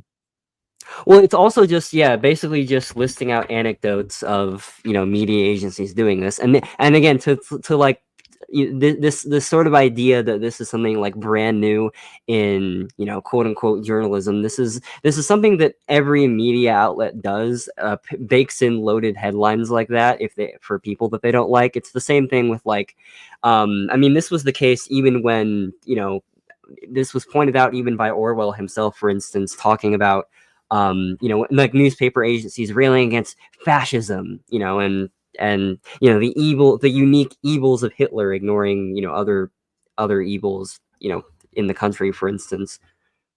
Or well specifically, like, obviously Hitler's fucking evil, but like with the subtext being that, oh well, war this war is justified because we're stopping Hitler, for instance.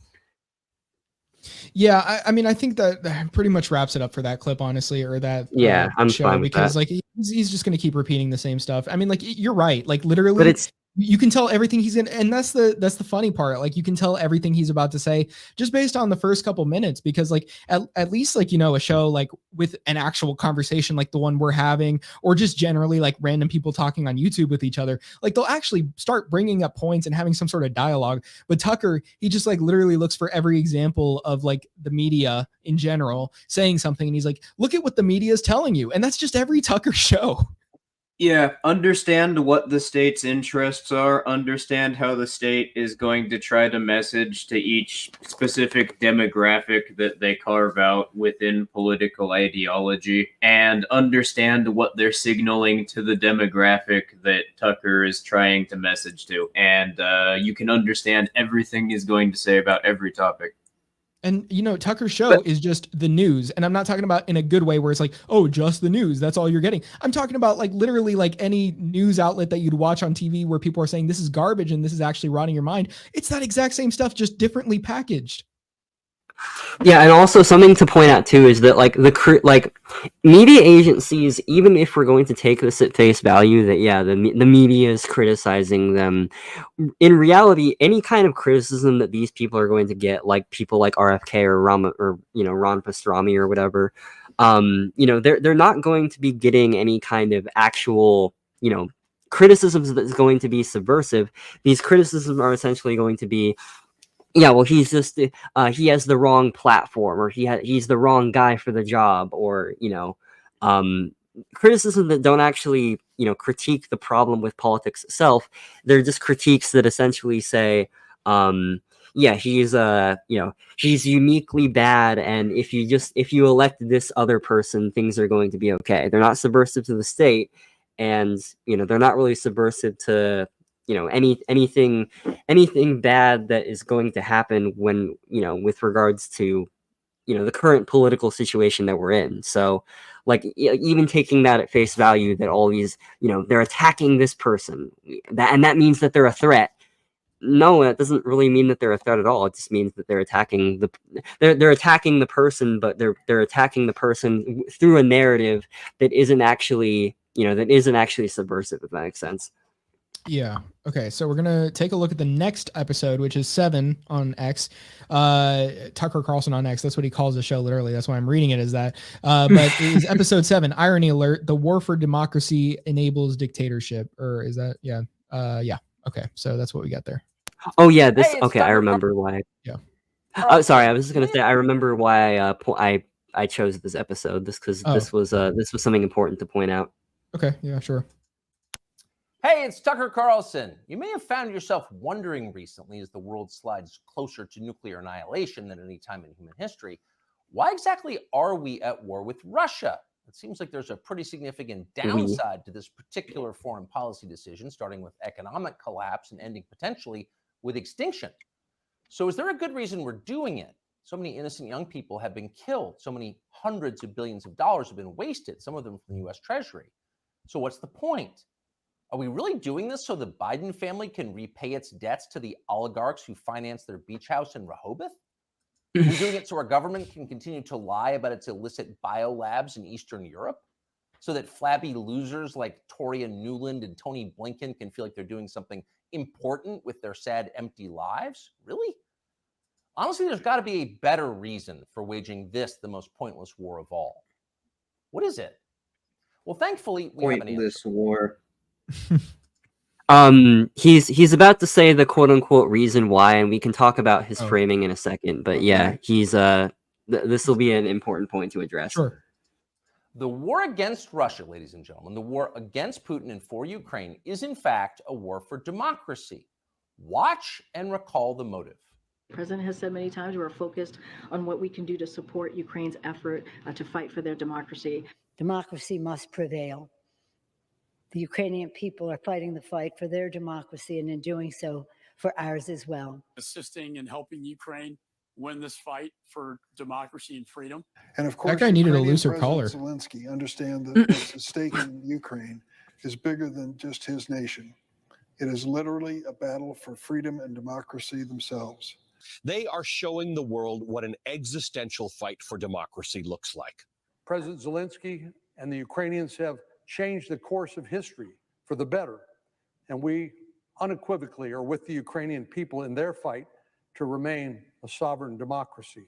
Unequivocally with the Ukrainian Okay, you can people pause to it. remain a democracy. It's a So essentially, like what he's it's ironic that he sort of claims to be this anti-state, sticking it to the establishment figure, when what he's doing here is basically just taking government propaganda, like other government propaganda, and essentially just taking it at face value. Well, look, these politicians they openly gave their justification for why this this war in Ukraine is happening. It's for democracy, and that's the reason. When in reality, if we could both go into why this is happening. The but euphemism that the state used to use when the state was trying to signal to everybody, hey, this thing that is upholding all of these norms that you have an investment in.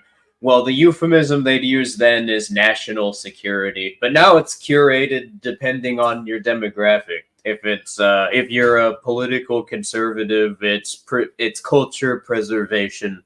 If you're a Marxian or someone who otherwise just perceives themselves to be invested in the existing political economy, then it's our democracy. Yeah, but it's the same ultimate point. The state is upholding this thing that I have an interest in achieving or preserving, and this is the state is interchangeable with this thing. So a threat to the state is a threat to this thing, and this thing is associated with all of these other concepts you like. Yeah, and he doesn't point to the idea that, like, okay, well, is war about material interest for the state? And then he's like just saying like, well, no, it's just so that these people can get their rocks off. It's just so that, Toria Nuland and Tony Blinken can do what they like to do. So they feel like they have purpose in life. And like, he's just pointing to like, oh, well, why do the agents of the state do what they do? Well, I mean, it's obviously just because, people want power and they just go into the government because of that. And your options when you go into the government are either you want power and you just do what benefits your wealth, or you go in to serve the people. Those are your two options, and there's no other sort of interest that affect you when you go into government. Those are the only ones that could, right? And decisions to make war are just rash and on the spot, and it's as simple as the person who's the president saying, you know what, I want to bomb those motherfuckers. Yeah, when Hitler when Hitler invaded Czechoslovakia, it was just because he woke up one morning and felt like yeah.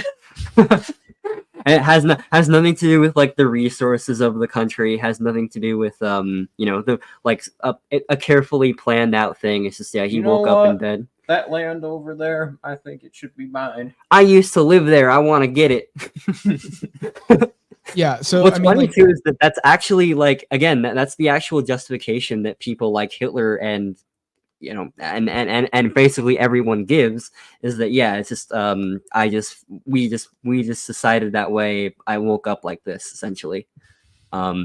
but again, like, I mean, we've pointed out that, I mean, we could obviously go into detail about how, why this war is actually happening between NATO and sort of the Eastern Bloc countries, but he's sort of but the propaganda tactic here that he's using, once again, like we talked about, is that the state doesn't have any kind of interests.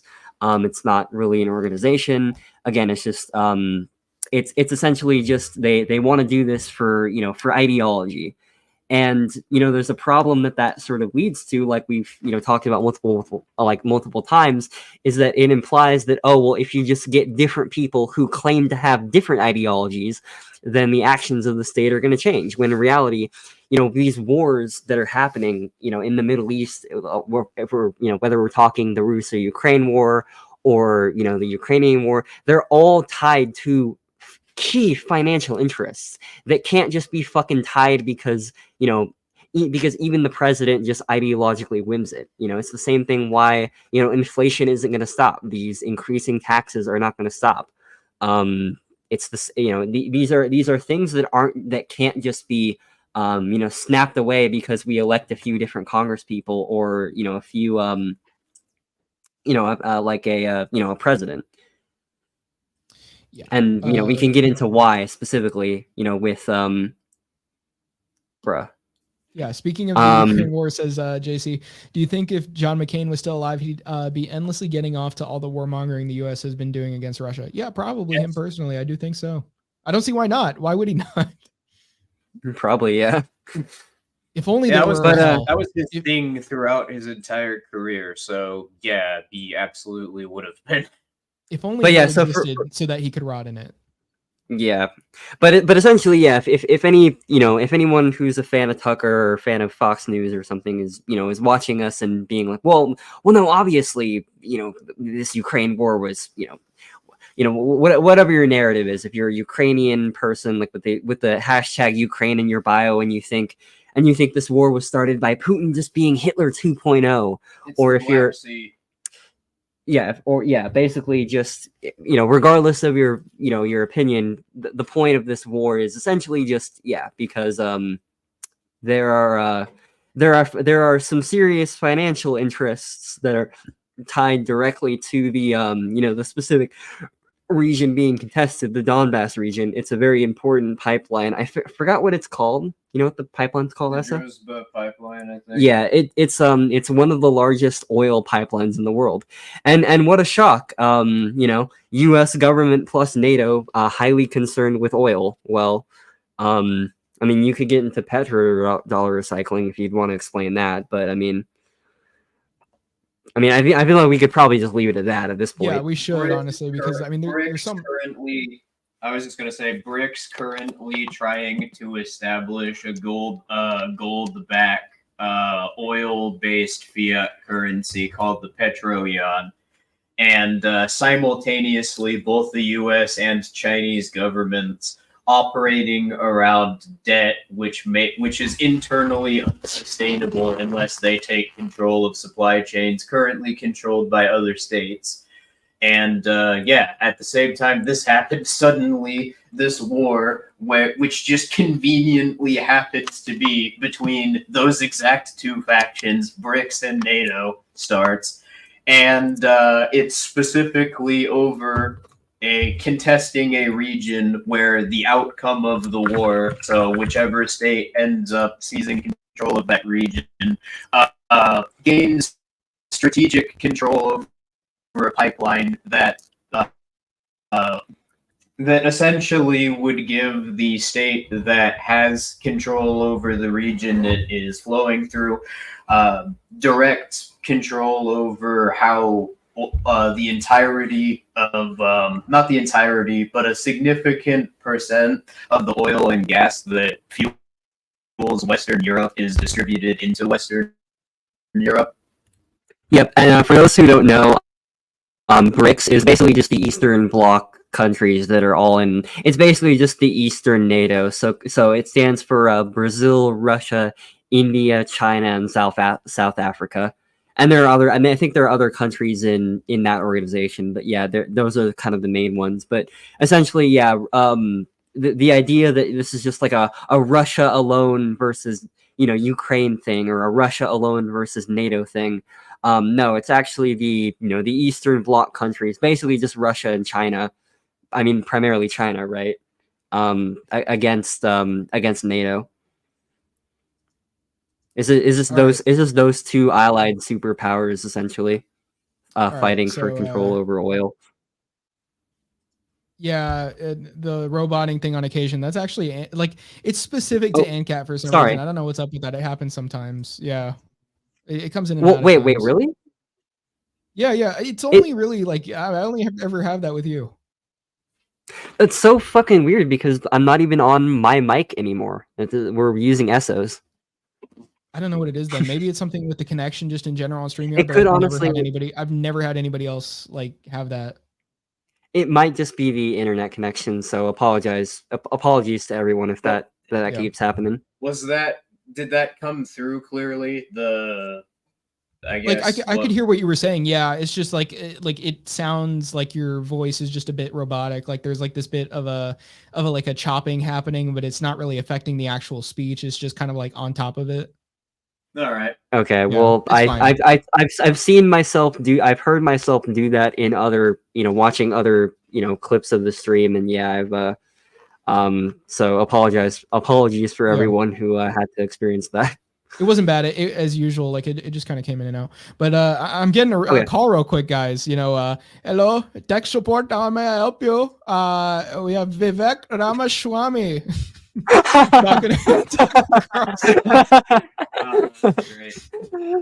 And, that was a great. I thought we pretty much had the other clip down as far as what we were talking about on there. So I thought we'd just kind of go to some Tucker interviews with people. Like we've kind of just addressed Tucker talking by himself. But how about these quote unquote anti-establishment people he's had on the show? So let's actually start watching this one. Wait. But before you continue, remember Baljeet from Phineas and Ferb? This is him now. Feel old yet? The government absolutely lied to us. The 9/11 Commission lied. The FBI lied.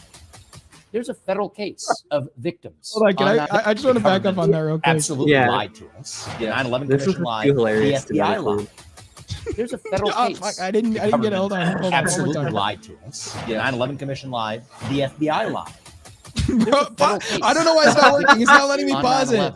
It's not letting me click the actual pause button. Hold on, let me try getting the screen. Hold on, I got this. Oh my god, the FBI lied. He's using tropes from like the fucking network bumpers advertising new episodes of Hell's Kitchen. It's a TMZ episode. Yeah, dude, this should be. But yeah, no, this was also something that I wanted to point out with regards to propaganda too, is that you'll notice in interviews, it's really important for framing how, for instance, Tucker reacts to something that they're saying. So like, he doesn't just do these reactions because, I don't know, I mean, maybe he's genuinely reacting that way. I don't really believe it, just considering how like wildly exaggerated they are, like the fucking eye widing open and shit. Yeah, right. Like the direct, like on the screen. Yeah, like the direct eye contact, just like what we're seeing. Is that essentially his reactions toward everything that they say gets the audience member to essentially go along, like have a similar feeling to what the person is saying. So for instance, if they're saying something that you want to feel powerful about, you'll look like Abbas, you'll look like oh my god, that's so amazing. You'll have that, like, you know, an awe expression. Or if you're really angry at something that someone said and you want the audience to feel angry, you'll furl your eyebrows and look all angry. You'll have these little reactions, and you'll have these little tones. You can essentially just tell where they're trying to lead you, and it's a very subtle trick, but I think but with him it's pretty easy to identify because he does it so often in interviews.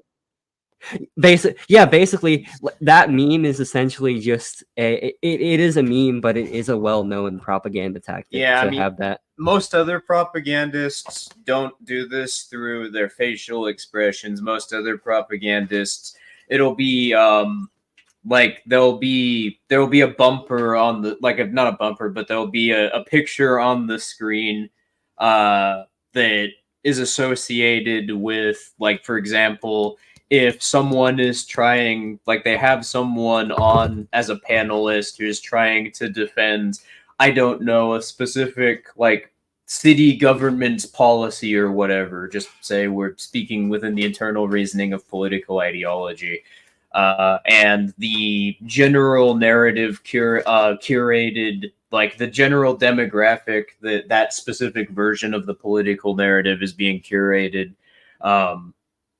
to by that network is, perceives themselves as being hostile towards that thing. They'll have like a city on fire and cars burning and bombs going off. It's designed to provoke a sort of like group response, like a group reaction, like a social reaction that gets you emotionally engaged and therefore makes you less critical of the assumptions being made and what's being stated. Let's get back to Tucker. Whoops, I didn't mean to do that. I meant to show this. live Tate reaction. There's a federal case of victims on 9/11 that want accountability. I don't think they would have come for me if this was false. What do we know about Hunter Biden's dealings? What do we know about the truth of what happened on January 6th? What do we know about that Nashville shooter manifesto? Yes, we can handle the truth. Just proof. It feels like we're on the cusp of chaos. Oh, there's something going on. I mean, I think we're like in a 1776 moment in this country. We are driving Russia further into China's arms as we arm Ukraine, further strengthening what I see as the single greatest military threat. We are dependent on a tiny island nation off the southeast coast of China for our entire modern way of life. I will not send our sons and daughters to die over somebody else's nationalistic dispute. End the Ukraine war, reduce our economic dependence on China, weaken the Russia-China alliance. I'm not sure what is controversial about any of that. They're a dumber group than the foreign policy Republicans. Where are we now? There's a You can pause it maybe. Yeah. I just wanted to say that this is it's just quick. It's just also something really important to point out is that a lot of modern propaganda that you'll see on, for instance, like Instagram algorithms as well.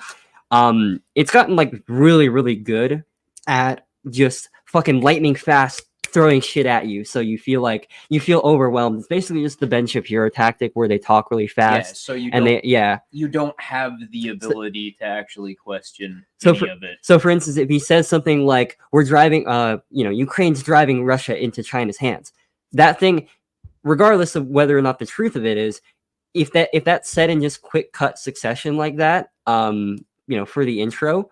And again, this is, they're gonna talk about it in depth in the video, so this is probably not like the best example, but there are other examples of this that he uses in the show where there will just be these little quick cut things said and aren't really addressed. So really that particular claim, you don't even have the ability to address it unless you pause it.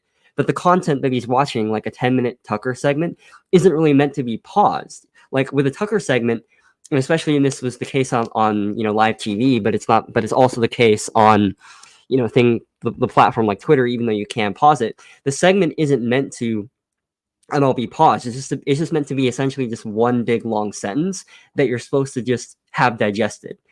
So really, if you were to pause every single thing and really think about it for like 5 minutes, you could probably come up with some things that were wrong about what he said, or something that maybe you might have been a bit skeptical of.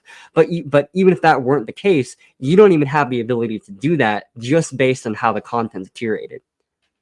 Right. Yeah. I don't know if you had anything to say, so, but yeah. Nah, I didn't. And then and then also one more thing too is that like him. I don't know, him making all of these, basically him making all of these claims inherently assumes at the end of the day that there is that this is just something that like we can control. Again, like they never mention voting, but if they're saying, oh well, we just need better leaders to engage in these policies, we need to engage in these policies X, Y, and Z.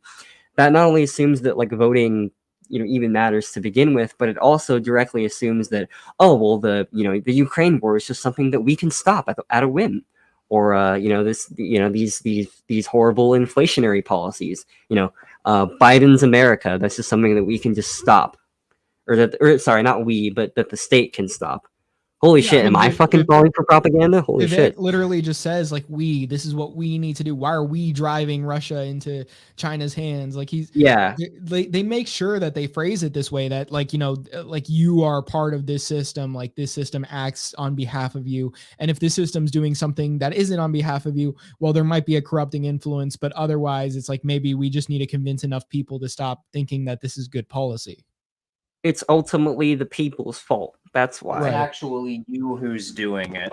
Right. That's another thing too about democracy that's so insidious, or sorry, the propaganda model of democracy is that essentially, if there's something the state is doing that's bad, all the blame can essentially be shifted.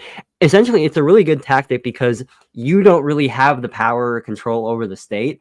But anytime the state actually does something wrong, the blame can be pushed on you, even though you didn't actually do anything. So if the state, engages in something that's awful, like, well, that's just because the public elected Biden, and, the public, that's the problem, that's the problem with the, these people electing, and having and doing that. That's just your fault. People are idiots because they vote for people like Biden, and that's the problem. But yeah, I mean, all right. That's pretty much it. We could react to a bit more of this. That we have to fill with an affirmative alternative vision of our own. And that takes courage. It's basically, just wanted to say one debate really quickly. It's basically the exact same sort of it's basically the exact same manipulation strategy that you'll see from like cults or abusers when they say, "Oh, this is just the consequence of your actions." That actually is a really good analogous, or it's a really good comparison as well. Haven't you posted that meme where it's like, how do you know you're in an abusive relationship? It's like controls your money, and it's like the state, like yeah, pretty much, yeah. Yeah, it doesn't controls what you wear, controls what you think, or controls what you consume. Doesn't let you out of the house. Right. Yeah, exactly. There was something else that I was gonna say is that he you can really tell, like in the way that they're presenting something with regards to their tone, and this is something that we didn't really touch upon either, is that if you have really good speaking skills and your ability to rhetorically persuade your audience, you can alter your tones in very, very sophisticated ways. So every it's not just the things that you're saying, but with the tone that you can convey. You don't even need words to convey a certain tone or convey some kind of opinion. You can just in the way that you inflect or deflect your voice, directly manipulate someone emotionally. And that's a really important thing to point out too, is that like this is a tactic that we see with the people always recognize with Hitler. Hitler's speeches are very angry and fiery, so they want to get you riled up, they want to get you pumped, they want to get you angry at the Jews or whatever. But they don't really apply it to any other person or group or organization. They just it's just it just only happens in dictatorial countries. Yeah, and that's something that a lot of other people needs to, it would be important to understand, is that the brain doesn't just emotionally react, or like parts of the brain aren't just triggered by how signals are perceived and that activating certain like organs in the body or whatever. No, sound can influence the brain directly too. It's been a widely used practice since the 1980s in all broadcast news, but more openly so in the entertainment industry and like horror movies or whatever, for in the sound mixing of a movie or of a broadcast, for there to be a resonant tone underneath that is just barely above the threshold of human hearing, which is set to a frequency that's designed to trigger like anxiety, or is designed to trigger a function in the brain that will mechanically provoke certain reactive responses.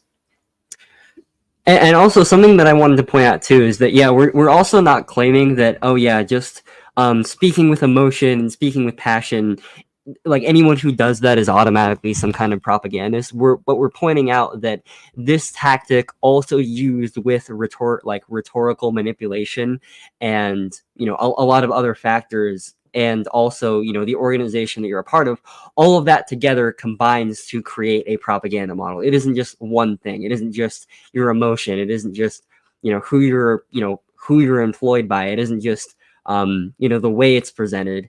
It's a lot of different factors culminating to create a propaganda model. But yeah, the reason, but just back to what I was saying a moment ago, the reason why in broadcast media it's common advice given to every single presenter to avoid dead air is that when there's dead air, you can slightly hear it.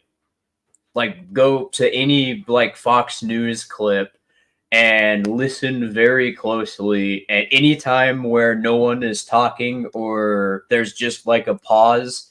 You can hear sort of like a humming in the background. Oh wow, that's interesting. Yeah, have you ever noticed that? I have not noticed that, but Oh, I mean, regardless, it's you'll notice too that, yeah, like politicians, regardless of if they're marketed or not as politicians, they speak almost the exact same way when it comes to people like Bush or Obama or Trump. Yes, the quote unquote not a politician, you know, they all speak relatively the same way. I mean, yeah, they sort of have different styles of speaking sometimes, where they sort of, you know, Trump's a bit more off the cuff, you know, Obama's a bit more professional, but they all essentially have sort of the same, you know, and they speak with a lot of emotion, right? It's the same thing with Vivek and someone like Carlson, where they, you know, they speak almost in the exact sort of same, I guess, I don't know, emotional way, but in, you know, it's kind of hard to describe, but in a different sort of style, slightly different. You know, just because Trump goes off the cuff sometimes and he makes funny jokes or whatever, yeah, doesn't mean that he's like this, you know, this man that I can have a beer with, you know. You know, it's funny Or because I was he's just a like good. randomly. He just looks like a good guy. Well, that's the entire point. It's a stick. He's an advertisement. That's what he is. A bit randomly, I was just thinking about like people who have asked me before on the show, because like they'll ask like, what, you know, why don't you talk about like the Republican debates or something, and like this is, you know, the reason why, like, why don't I just send them this show or a clip from here, because like it pretty much explains like, you know, how it works like politically, like you know, as if we're looking at people from the idea that, yeah, these people come into the government and they're actually doing something, and these are genuine people. Like I know a guy who was like, you know, telling me this whole thing about, and I said this on I think my show with Esso and Doug, like there was this guy who was telling me like, why don't you do that, like why don't you look at the Republican debates, and I explained to him like the exact reason why I don't, and he's like, well, you know, like that Vivek guy though, like he's articulate, you know, I agree with you, but that Vivek guy's articulate, I think I'm gonna vote for him, you know. So people generally just don't seem to get it, because they're just kind of stuck in the idea that like, well, you know, as long as the guy seems like somebody relatable enough, then he has my support, because like this guy of all, like even despite like, you know, my idea of what politicians are, this guy seems legitimate. Yeah, and also it's interesting too is that if you were to put someone like Vivek, or really any, you know, just regular politician trying to do advertisements, who is way more articulate than someone like, I don't know, like Mike Pence or something, and way more convincing and just skilled rhetorically, if you were to put that same person and put them in front of like a, you know, a Coca-Cola advertisement or something, you know, some corporate advertisement, people would automatically go, oh, okay, he's obviously just doing a shtick. He's obviously just reading a script. He's, you know, he's obviously just saying these clever little one-liners to try and get you to buy your product. When people don't really realize that politics is basically the same way, where just these politicians are essentially just coming up with these, you know, it's a character at the end of the day. It's just a style of speaking that is supposed to appeal to people, and you sort of taking that at face value and saying, oh, well, he just seems so genuine, and he seems so smart, and he's, you know, I don't know, I'm gonna vote for him. You know, you're basically just falling for it. Yeah, never forget the rules. Rule number 1: the state is an organization, so everyone working for it has the same interests. Rule number 2. Okay. I think we're gonna go into I like was the gonna rules. say, well, is a firm. Yeah. So it, as an organization, everything that it does is gamified, directed towards a specific purpose. Well, in other words, yeah, like we were talking about earlier, you can't just unwill things that are essential to the state within working for the state. Yeah, because of the fact that it has a specific end which its entire organization is dependent on reaching, it means that there's specific behaviors that its agents have to carry out. There's no way for somebody to be a dissident within political institutions.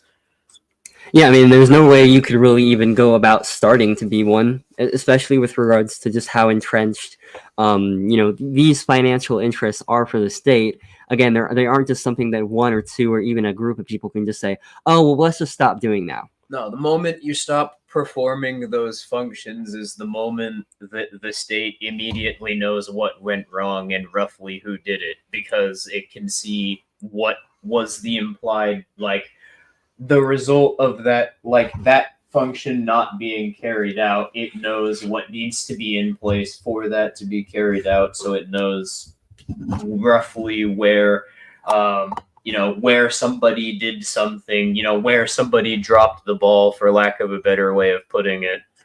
Well, also something important too is that like the state isn't dependent. That's the thing. The state is this organization that ultimately isn't just dependent on one or even a small group of people. It's sort of like I was watching that Joe Rogan episode where the people who worked for Area 51 were on, and they explained something very, very interesting that I'd never thought about before. But this also sort of like kneecaps the idea that, oh, well, we can just elect the right people. Well, the problem though is that the state functions essentially in a way where you have your little role, your little cog to play, but you're not really aware or even can really impact the cogs of everyone else. The buddy system. You basically, you essentially just have your buddy and your little group that you work with performing your thing, your little task or whatever.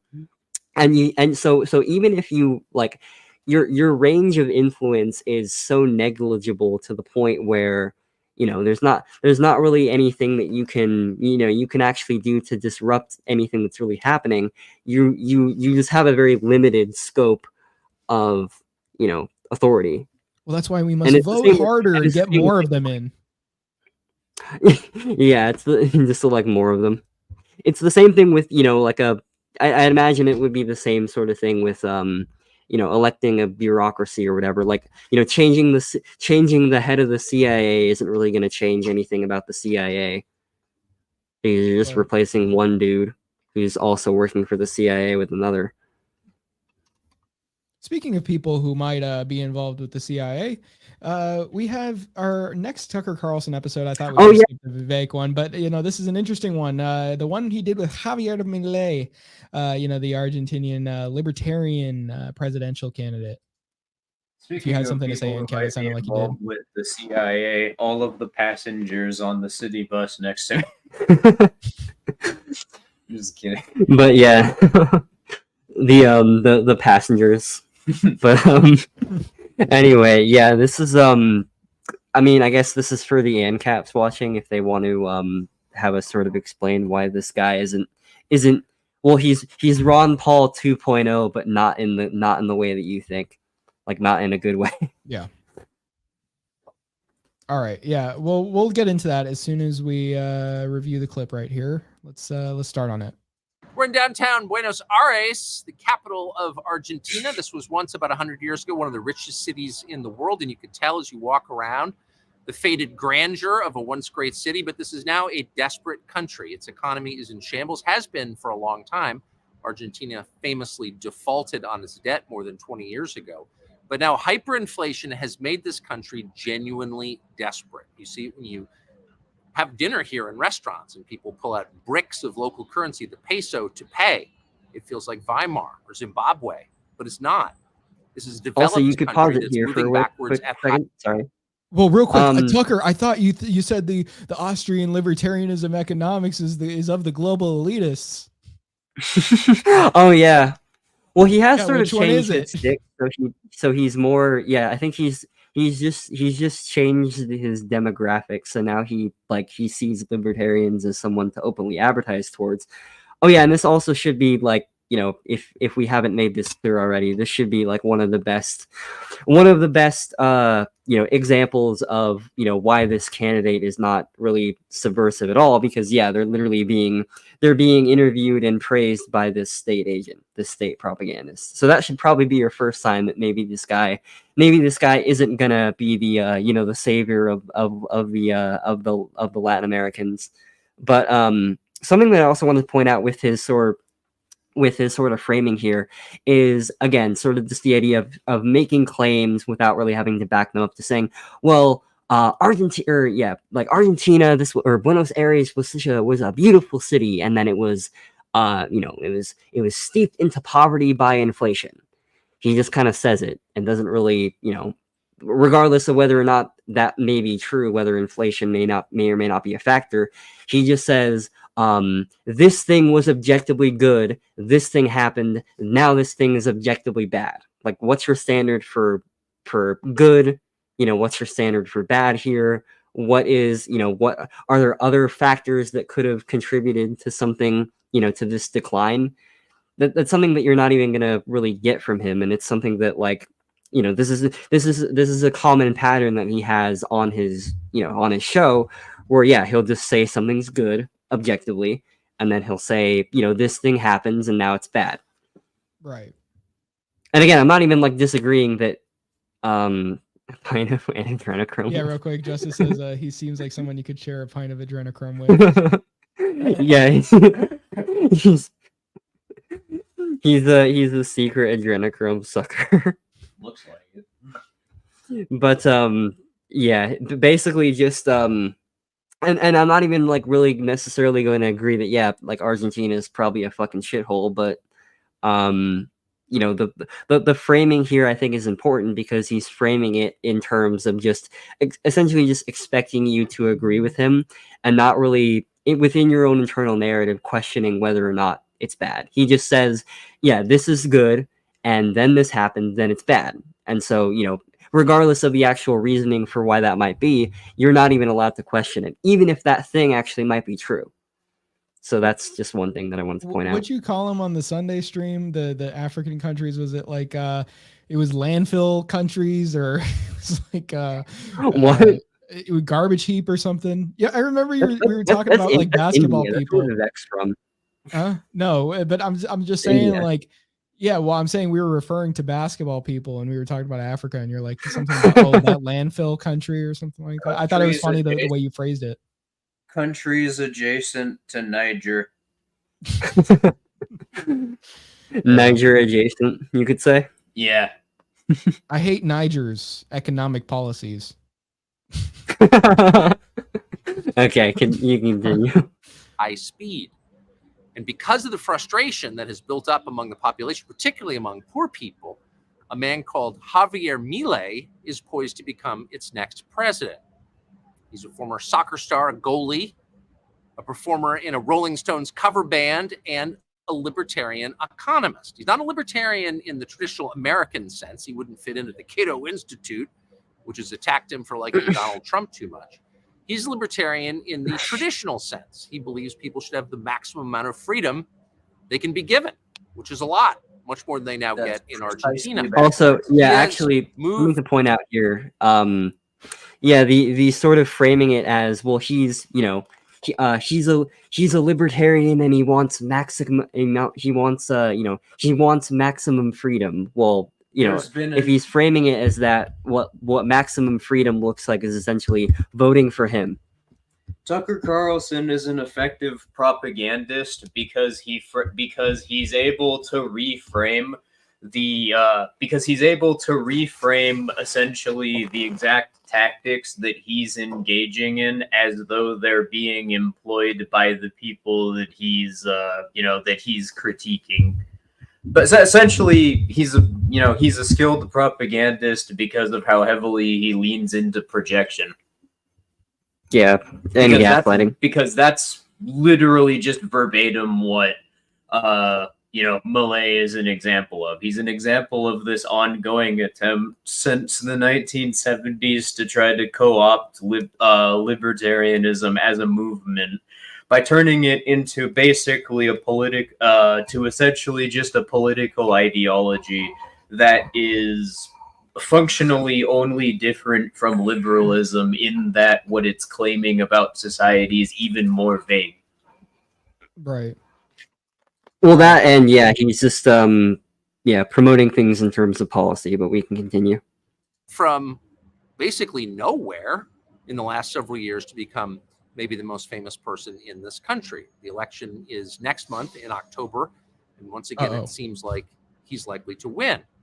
The reception he's gotten from the press in the West, particularly in the United States, the New York Times, the Washington Post, also the Financial Times, has been hostile, to put it mildly. They describe him as a far-right figure, like he's a Nazi. Is he? We sat down with him at great length just a moment ago, here right across from the president's mansion, the pink house that he hopes to soon occupy, to find out what he's like. He didn't seem very radical. Continuing what they're now doing in Argentina seems radical, in fact, insane. But judge for yourself. Oh yeah, you can pause it. Sorry. So actually, this is something that I wanted to talk about in the Yay clip as well that we're gonna have next. Is that notice how that too. But just my point though is that he's sort of framing himself as this sort of objective, this objective guy who's just sort of speaking truth to power and letting you come to your own conclusions. And he actually says that too. He's like, well, he basically just gushes over this person, sneaks a bunch of baked in assumptions. Well, what he was claiming was completely rational, and what other people are claiming about him are wrong, and the media is attacking, all these other things. Basically just placing all these value judgments onto this person he's interviewing before he's even had the chance to interview him. If he wanted to actually let you come to your own opinions, he would either upload the video and, just alone, or he would not engage in propaganda tactics. Well, he would have to engage in both. But, so coming to your own opinion ultimately is not something that he wants you to do, because he's framing the opinion that he wants you to have before you've even gotten the chance to watch the interview. Right. And then he just says other things too, with sort of the same shit that we've been talking about earlier. Well, the media is attacking him, and just providing anecdotes again. But yeah, I mean, we don't even need to get into the actual Malay discussion or interview or whatever you'd call it itself, because I mean, he's exposing basically what the propaganda is with those 2 minutes, rather than the actual interview itself for most of it. Maybe there are some questions here and there where it's like, okay, there's a reason he asked this sort of thing, but most of the context you should be getting is from how, he's framing it in the first place, and that really just gives something before the discussion to really analyze, and then in the actual discussion itself you're just getting the literal propaganda. So it makes sense to do that. The discussion honestly is sort of almost secondary to the framing, because the framing gets you into an already fixed frame of reference for how to interpret everything that's going to be said in the interview. So when he says something like, well, what he said didn't sound radical, that sounded reasonable, right? When he said something like that, that's going to cause your frame of reference to view everything afterward that he says in the interview as, oh, that's just reasonable. Yeah. Even the stuff where it's like, okay, this is why we need to get involved in politics. Yeah, and also notice how the last three interviews, or the last two interviews, plus the discussion he had about RFK and Trump. So Trump, RFK, Pastrami, and and Malay, all of them are literally the exact same narrative. There's something evil, there's some conspiracy, there's something wrong that you've noticed in your own life that you hate. That is a serious problem. There's this candidate proposing this ideology, and if they get elected into office, they're going to be the ones to fix it for you, essentially. Right. Yeah. So And that's basically, he could just summarize all of the clips with just those few sentences, because that's ultimately the goal anyway. Because if you're essentially lulled into the idea that, oh, well, there are all these different ice cream flavor options that I can pick to make a difference, then there's nothing really that you're going to do at that point to actually fight against the state. In reality, you're just going to be essentially just doing your own thing, like we talked about, and voting every 4 years. Yeah, well, I mean, it's not just a matter of you perceiving it to be easy, although within the internal reasoning of like any perspective which views political ideology as a valid means towards influencing norms of behavior, that yes, that would be the implication. If you could just not spend anything and occasionally write on a piece of paper every 4 years, and that's going to achieve the exact same result as basically upending your entire life and actually doing something radical, well, literally everybody is going to do the former, because the latter within that internal framework is associated with more risk. But yeah, the other problem is just fundamentally that within the internal reasoning of political ideology, this is fundamentally why what libertarianism claims about the state is fundamentally incompatible with it. If you are operating around the internal reasoning that political ideology is valid, what you would have to assume about the state in order to come to that conclusion is essentially just that the state is the neutral expression of power, and that it's something that, well, we mentioned that earlier on the stream, that it's just something being expressed by a particular group at any given moment. Well, within that internal reasoning, the state is just power itself, and expressing power in any sense in society is conceptually equivalent to engaging in political means. And power is what actually influences norms and behavior. So this makes it literally not even possible to conceive of what libertarianism would claim about the state.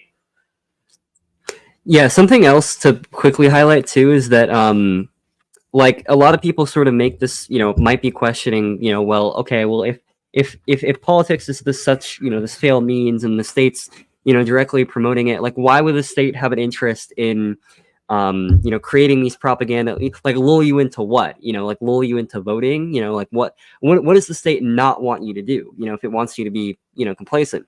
And ultimately, the state at its core, I mean, and Esso could probably go into this more in depth, is essentially the state does not want you essentially economizing with your resources in ways which are subversive to its ability to sustain itself, creating innovations that might be disruptive to the state's power and influence. Yeah, and in practical terms, so in terms of like how you would see this being expressed in the environment, that would be control over the way you obtain new resources, or the way that you use capital, like what counts as, like what incentives you have for using something as capital, or what ability you have.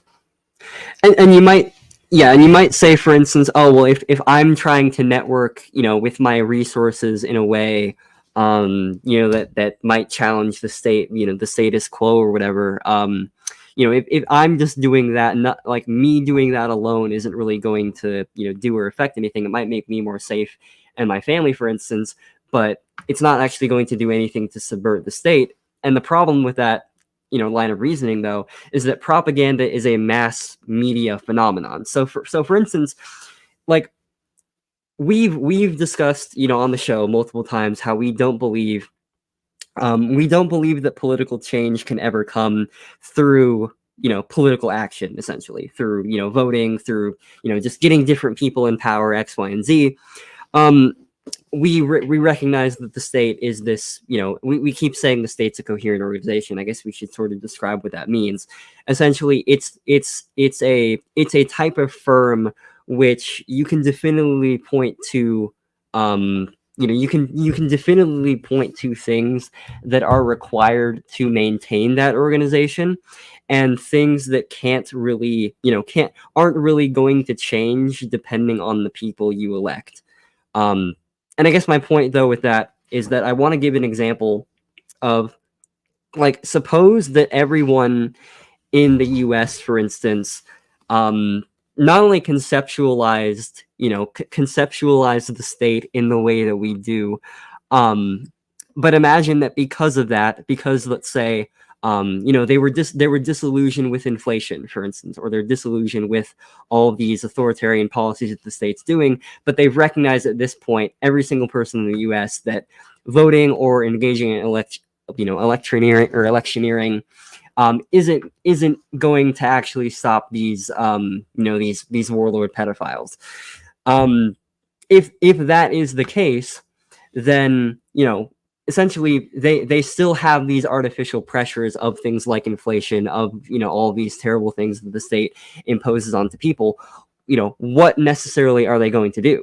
Well, they're going to do a variety of different things, which you could probably like Esso, I'm sure, could probably go into more depth on. But essentially, performing really, like, coming up with means that essentially would disrupt the state's ability to impose its will onto people, and impose its will that people have essentially now identified as a direct threat. Not something that they can just change every 4 years, or that they can actually control. They recognize that no, the state isn't something that we can control. Maybe we should do something about it. Now, what that thing is going to probably vary from person to person. But the point is that now you have a mass of people that are actively trying to not only just sit there and do nothing about it, but coming up with ways. Okay, how can we in practical terms in our own lives get the state off our back and reduce the state's power in society?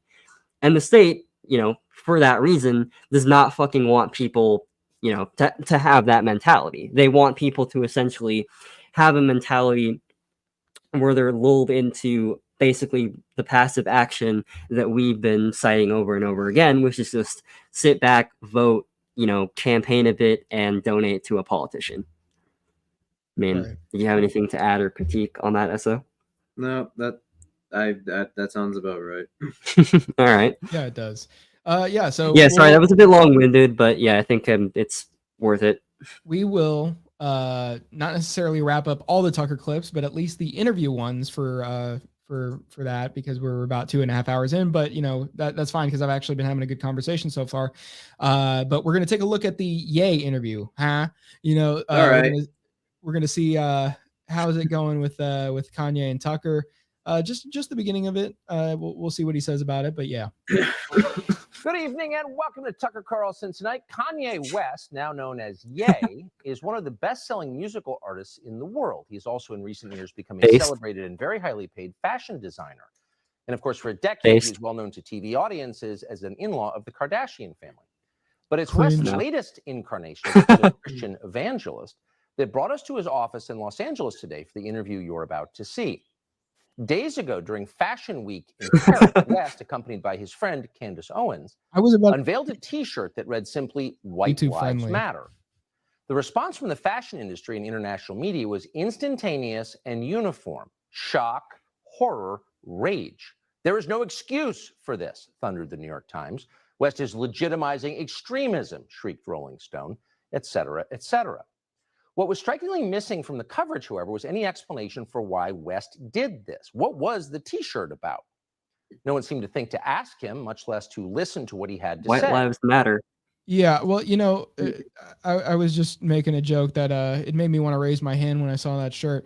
But the thing is, Tucker is pretty much just listing off again, like, these news organizations are saying this about Ye and his shirt. These news organizations are dismissing it as this and that. But here I am talking to him. Here I am being the guy that steps up and actually does something for you about this and gets you the truth on it.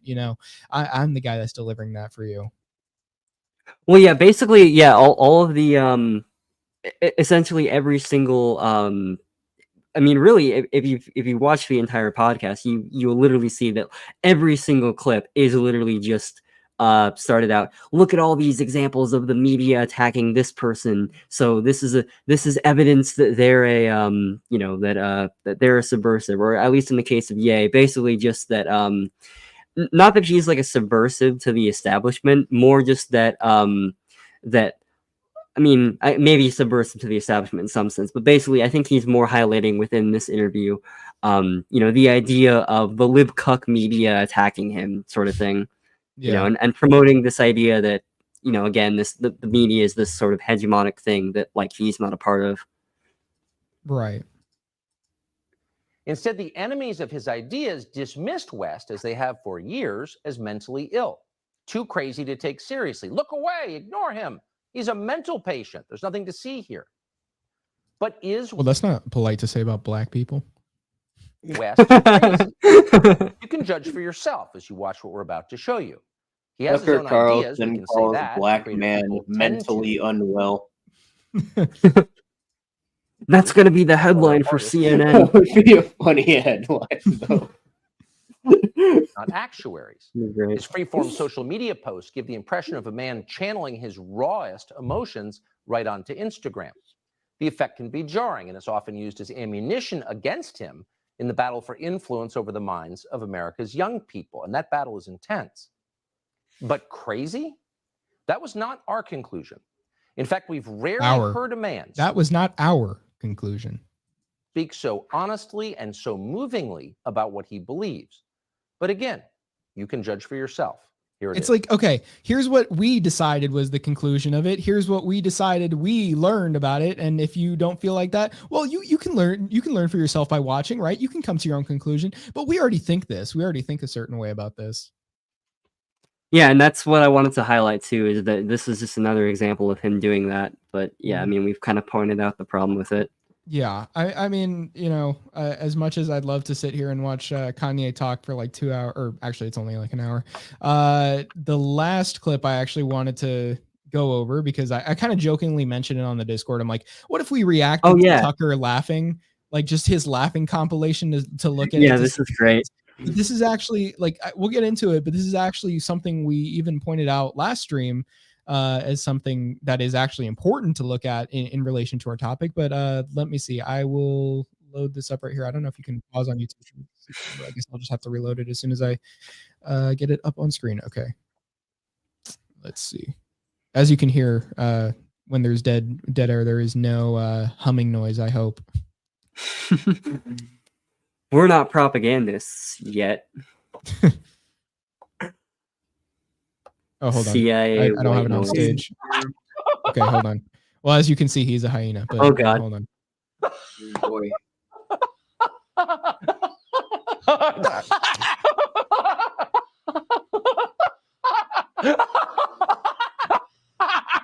It's so good. It's got to be a big misunderstanding. What was that? He just goes straight back to talking, right? Yeah, it's just fake. That clip of it's like that clip of Ye going smiling all of a sudden and then just immediately going to a frowny face. This is that, but him laughing. I know it has this is a fake laugh. There's no fucking way that's a real laugh. Why would he do because that?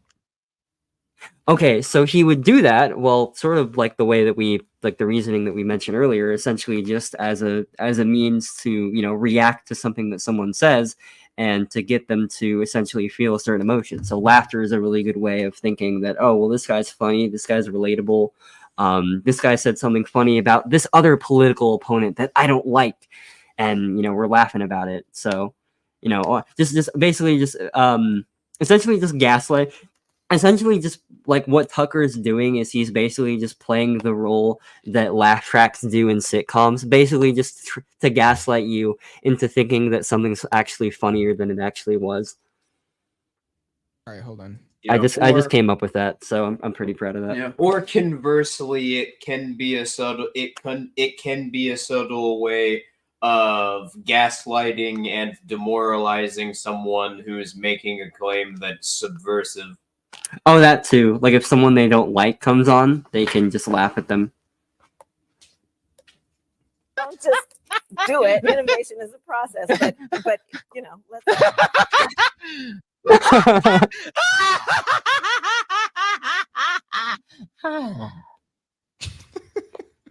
I was about to say I genuinely. I was about to say this has to be made by an A.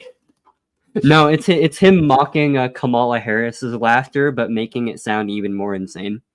So Justice says, I guess this is in response to Tucker. Bro laughs like a noble woman in medieval England. God, that last clip of Ben Shapiro though makes him look like fucking makes him look like he's actually like losing his mind. Yeah, Justice, bro, you gotta come on here, bro. We gotta have a good talk on here. He's turning into Gollum from Lord of the Rings. Dude, like I mean, we have talked about it. You have said that you might be down for it. I mean, I feel like you would make a good guest. It would be like a good conversation to maybe talk about like your guys' disagreements on culture and seeing if there maybe is some common ground for you guys. Sounds good. Justice, Nomad. the Nomad. Well, Justice with who? Their disagreement with who? Oh, you. Oh, okay. Yeah. Unlike, I think they have like disagreements on, I guess, like the trans issue, for instance, or just other sort of, I guess, I don't know. Maybe you can call them culture war, but I guess, okay. yeah, things with regards to just social values, I guess. You can call it culture war. I would say social values. Yeah, I think social values makes more sense because like I talked about in SFL thing is that I distinguish like talking about social issues from engaging in like the culture war, because the culture war is inherently has like a political bend to it, which inherently like assumes trying to I guess manipulate people into political means as well. So I don't really think that I don't think that I guess what you're doing, if you're talking about problems with trans ideology, for instance, on the show, or problems with mutilating 12-year-old boys, then I don't think that's necessarily engaging in culture war apologetics. Yeah. Right. Yeah. So that's just talking about social issues. That's more of that's more ethical than an ethical a discussion about a concept within ethics. Right. Yeah, I just the way that you're describing that, I guess I'd have to see it, but just a discussion about like the normative standards around gender, it just doesn't interest. I mean, yeah, it just doesn't interest me personally because gender's not a thing, and to the extent where someone wants to change their anatomy, well, that's a technical problem, as is everything else.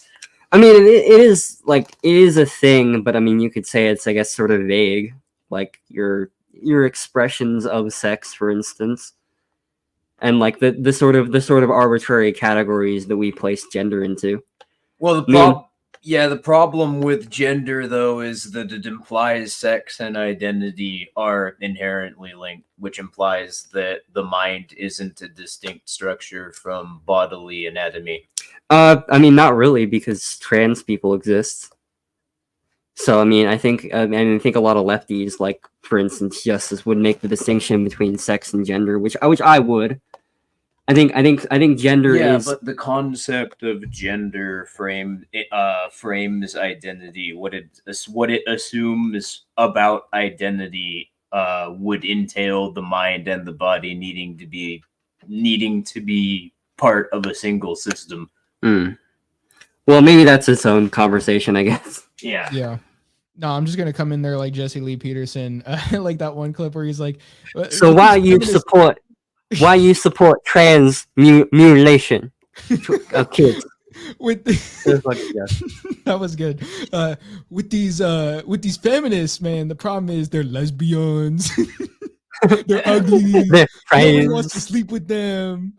Well, I wonder what the look on his face would be like if he was having a conversation with someone who actually like understands libertarianism, and they ask a loaded question like that, and the response is, you're wrong. I don't want to see people mutilate themselves. I want everyone to turn themselves into toasters.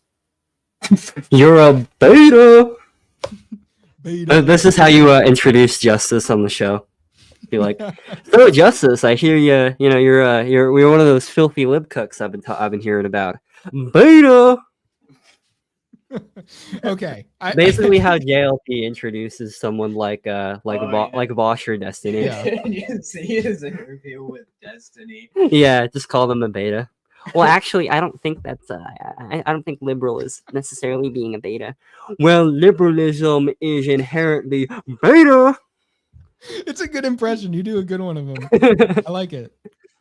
But yeah, we pretty much covered everything. I know show. basketball people language. Right. We've pretty much Pretty covered well. everything for this show. White, Yeah, black. I mean, it's been a good episode talking about Tucker. Though I will let you guys just real quick give any closing thoughts, and then we could do any sort of outros you guys have as far as talking content or anything like that. I don't know if you had anything to say I first. don't really have a particular outro. Just kind of moved recently, and I'm getting situated, and have been making a lot of progress on some of the, I've been making a lot of progress on things we've been talking about over the last few months, which kind of stalled. So I would say expect to see stuff soon, but you've been hearing that for a bit, so you'll just have to wait and see. Oh yeah, something else. One thing that I did want to point out about Tucker is that we said that we were going to read that quote from the leaked DMs. So this was actually really, really fucking crazy.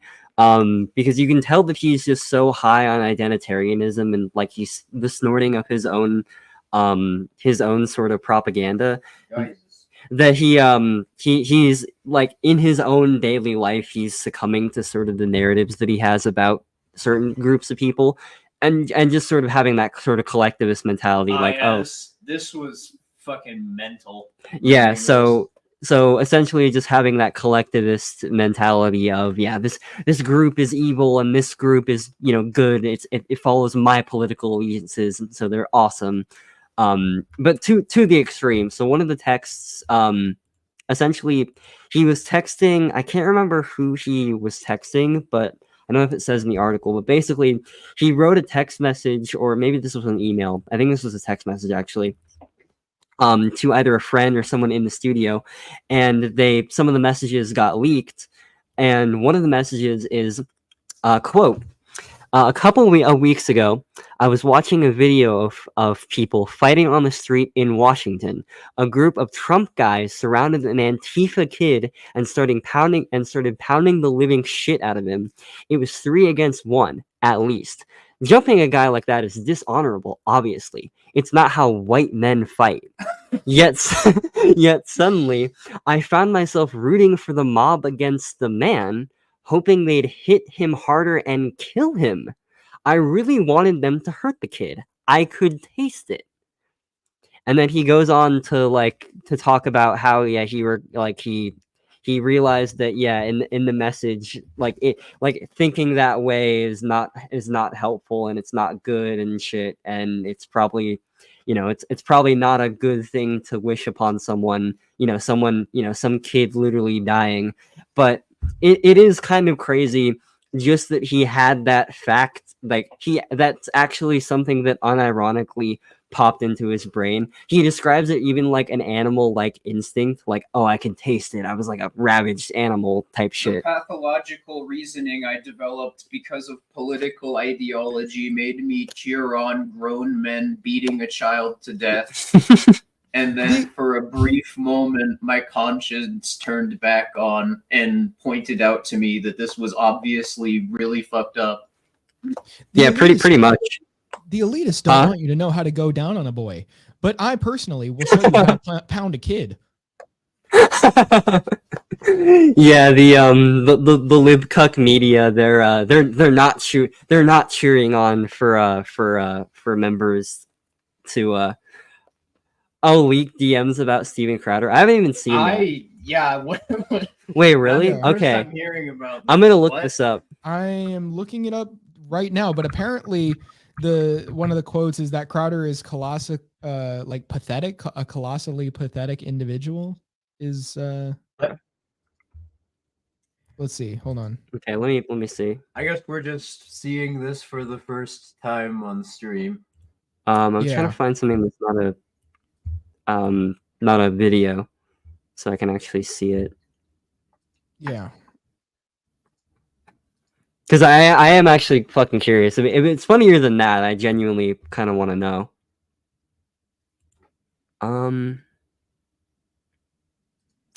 Yeah. I guess we'll have to Justice, see. could you link it to me on Discord real quick? I mean, before we end the stream. I guess we'll have to see it afterwards, but yeah, if it has anything, if it has anything to do with, if it has anything to do with like that video of his, that video of him arguing with his wife, I would be curious. But yeah, like have you seen that? Yeah, I haven't. He like there's this clip of him like basically emotionally abusing his wife, but he's like talking to her like he would be debating somebody. Yeah, well, something about like, you know, genuine. It's like really messed up, but for that reason it's kind of funny because it's like owned with facts and logic. Steven Crowder on a change my mind segment. Oh no, like he owns the he debates a college student in debate and he wins, and then someone comes up to him and is like, holy shit, Crowder, you own that snowflake harder than you own your own wife. Yeah, he sounded like he was whining in it. That was like what I thought was like, okay, well, there's definitely a problem here if he has to like whine about what he wants, because he was saying calls like himself a comedian but doesn't perform. That's how the Schumer thing started. I would not let him call himself a comedian on my show, and Amy knew that. I hated him for saying he performs. Jesus. I mean, it's not like too bad. I'm just trying to think. Yeah, I don't know, but what I was saying is like he was like whining when he was like arguing with her. He was saying like she was like telling him like, well, we could do this. He's like, well, that's not good enough either. Sorry for the dead air. Well, yeah, I'm just trying to read it, but there's not like anything interesting here. Yeah. Well, I think we could wrap it up. You know, Ancat, if you just Is that wanted to really talk it? about I mean, I anything think else, that might be it. if you I mean, wanted to unless talk there's about more anything that I'm just else, not like seeing. Tucker, if you just wanted to talk about anything else, not Tucker, like if there was anything else with content that you wanted to announce now.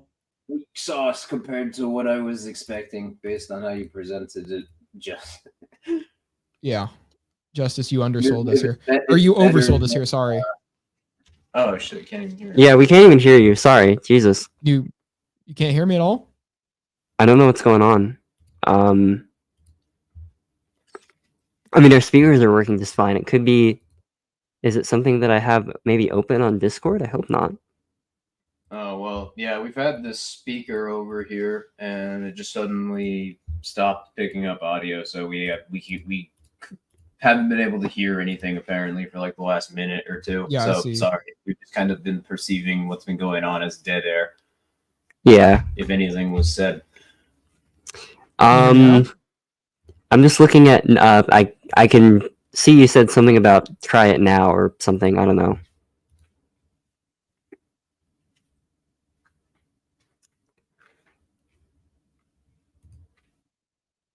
Yeah. That's so. Okay, there we go. There we go. Yeah. I don't know why it just.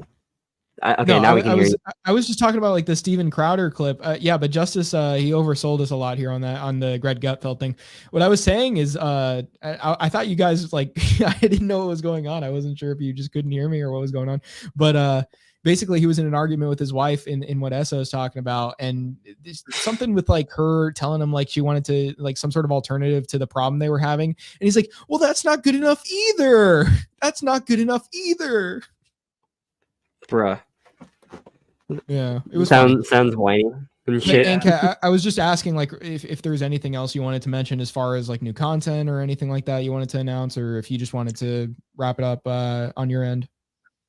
Oh yeah, so actually, in a few days, new video for first actual video essay on my channel will be uploaded. It's going to be called "What Is?" Huh? I said, let's go.